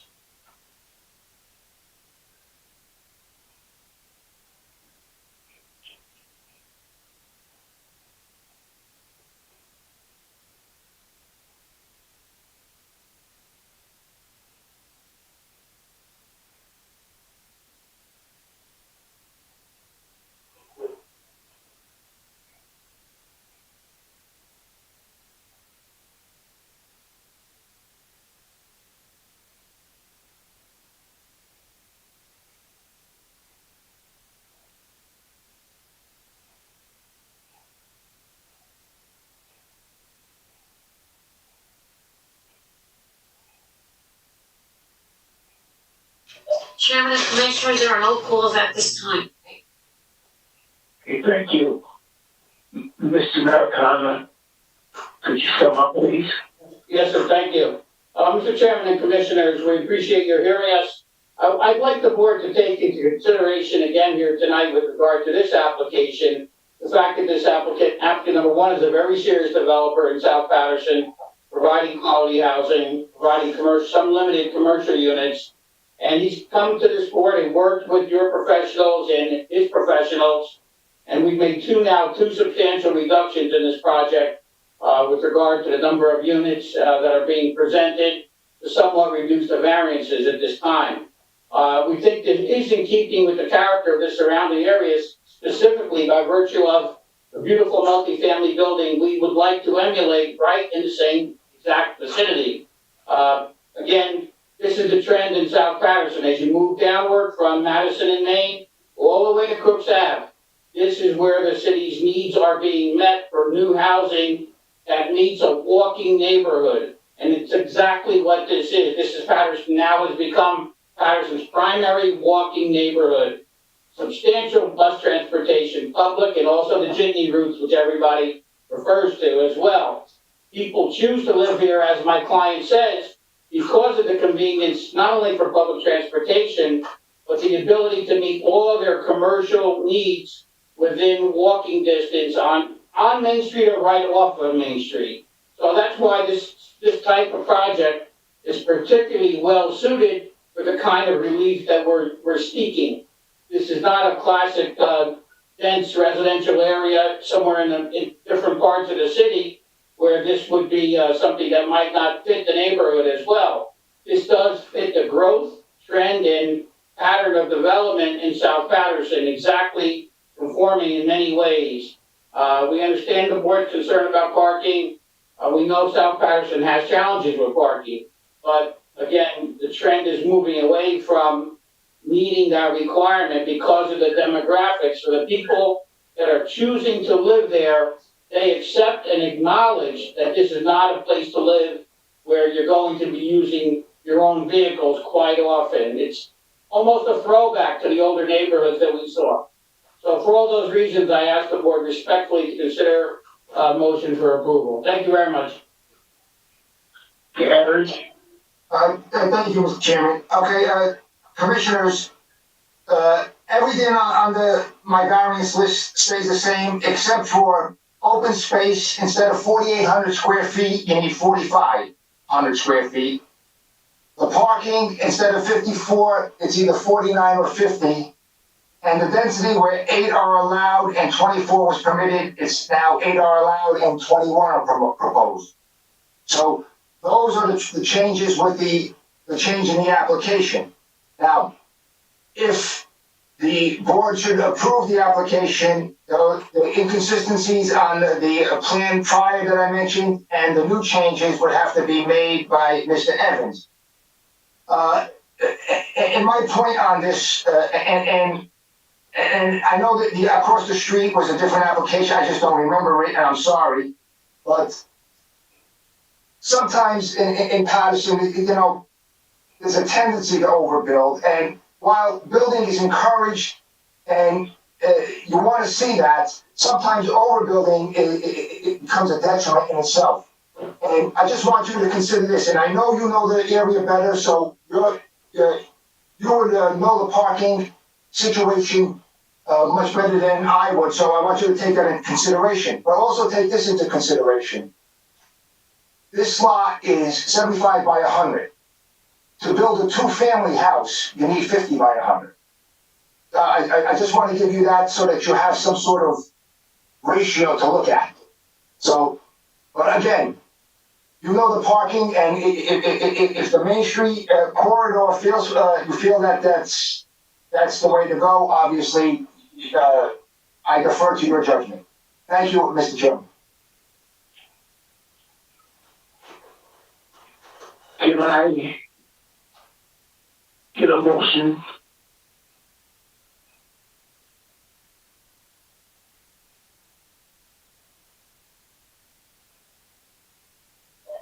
Mr. Chairman, I think you have Constantine, to. can I ask a question? Go ahead, Mag. Thank you. So I I'm trying to write this down. I just wanted to know how many parking spaces are required and how many are proposed now that since they've removed these studio apartments on each level. I think 49 are required and they're proposing 14. Thank you. You can continue. Mr. Chairman, yes, Mr. Chairman, don't you have to open it up to the public before a motion is made? No, Just asking. I don't believe so. No. Oh, okay. Just wanna When make sure the that- chairman addressed everyone and Mr. Araka, unless you feel this is feasible, since everyone completed their testimony, only you can determine if it should be open up to the public. Address the chair, please. Mr. Chairman, let's just give it a moment. If anybody in the public would like to make a comment or a statement with regard to this application, please call 973-321-1579 and enter ID number 711-680-0071. Let's give them a moment.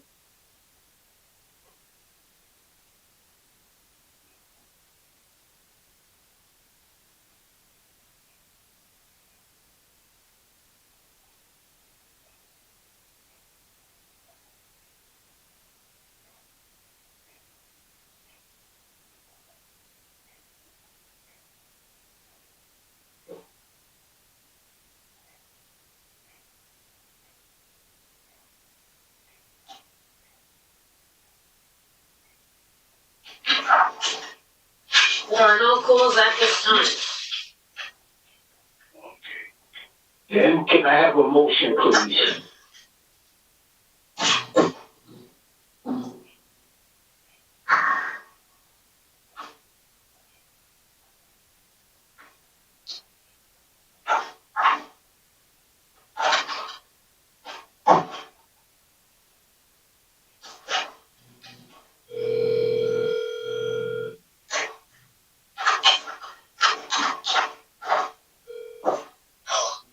I cannot do that.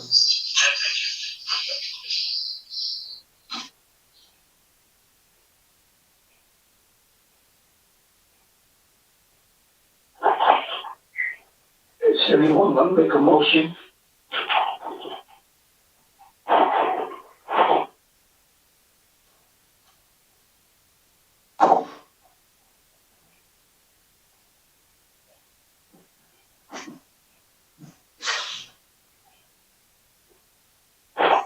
Chairman Jackson, was there a motion or a second motion? Any commissioner?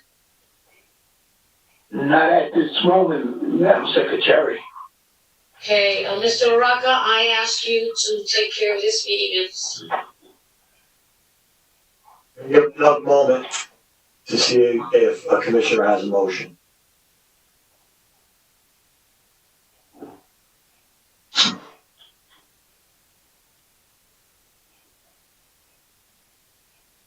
This is Commissioner Hodges. I don't have the information in front of me, but I would entertain a motion to deny the application. I'm concerned about the density and certainly the parking. And so if that could be read through the secretary. What we'll do is we'll have the secretary read the motion to deny with the condition, well, actually, the condition won't matter. So read the script of the motion to deny as your motion. I'll second that motion. Okay, let her read We it first. just, address, thank you, Mr. Araka. I will read the script, from the motion from Commissioner Jonathan Hodges. I make a motion as Commissioner Hodges that the application of 849 Main Street LLC concerning the premises at 849 Main Street and 851-853 Main Street to construct a new 4-story mixed-use building to accommodate ground floor retail parking and 24 apartments on a 75 by 100 foot lot located in the B2 zone BD9. Other than the combination of the lots at all, there were some conditions as well. I would read this into the record, but because of the changes, I'd like to make it as simple as possible. You don't have to put any of the changes or conditions because it's denied. Thank you. So Exactly. Commissioner Hodges, that is your motion, what she just placed on the record? Yes, it is. Okay, so we have a motion to deny by Commissioner I Hodges. have not finished, so the granting of this application will affect the health, welfare, and morals of the neighborhood and values of surrounding properties. Commissioner Hodges finds that the granting of this application violates the intent and spirit of the zoning ordinance and the master plan of the city of Paterson. Further, Commissioner Hodges finds that the applicant has not demonstrated the presence of special reasons or special circumstances which warrant the granting of the variance in this case.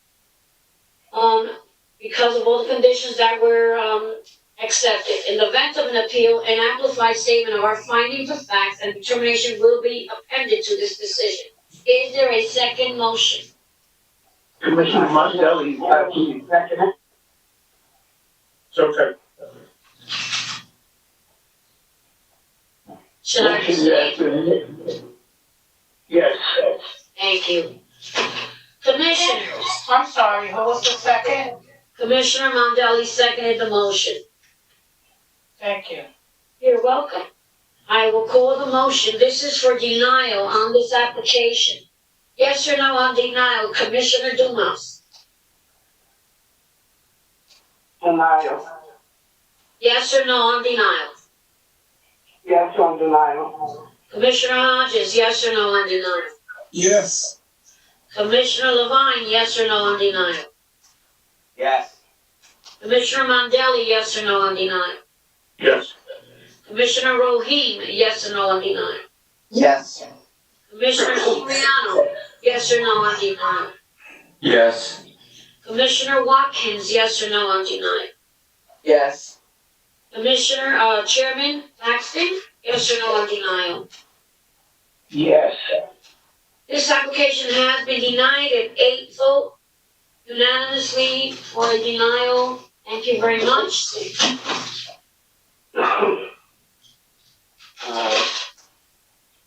Commissioners and board attorney and chairman, there are no other matters to be present at this meeting. Yeah, the resolution. Unfortunately, I did not have ample time to continue to present them to the board. This can be forwarded to the July 9th meeting. Let's get the resolutions. Yes, sir. We'll address that for your.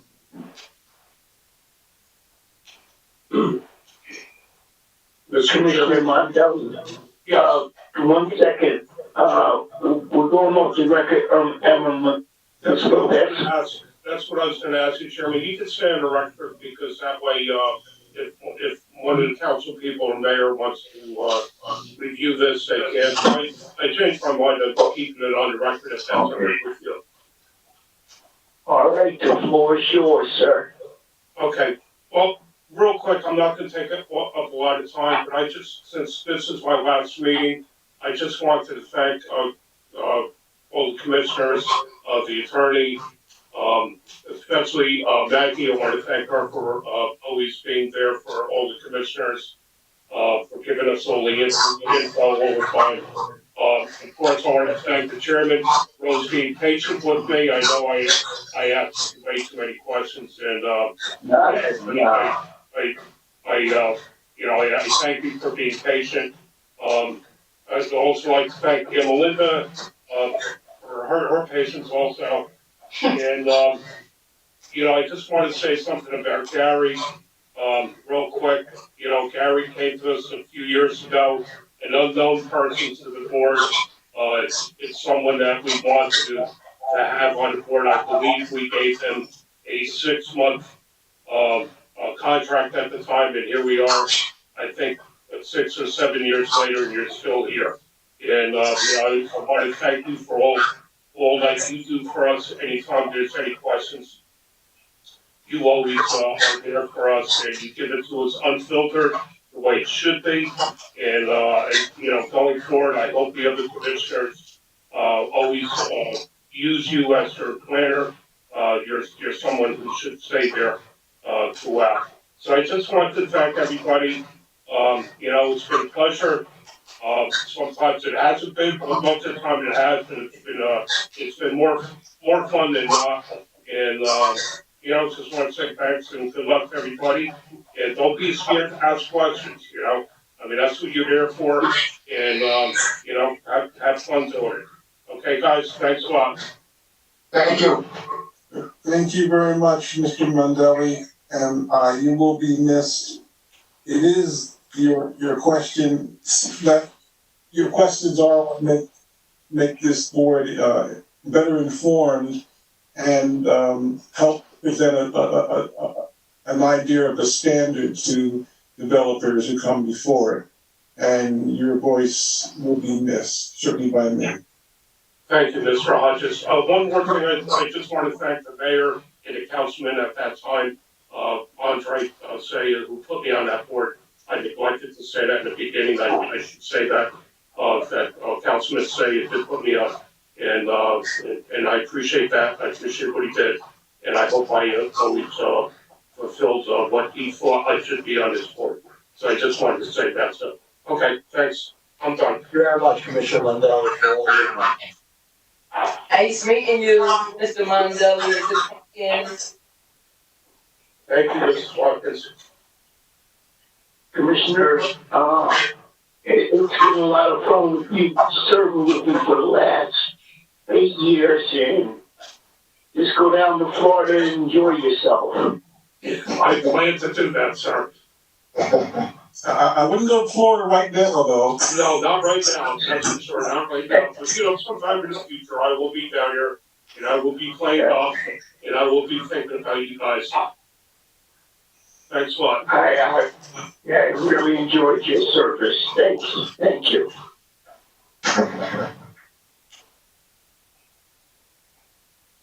If there's no other business in front of this board, meeting's adjourned. Thank you. Good night, all. Thank you. Good night.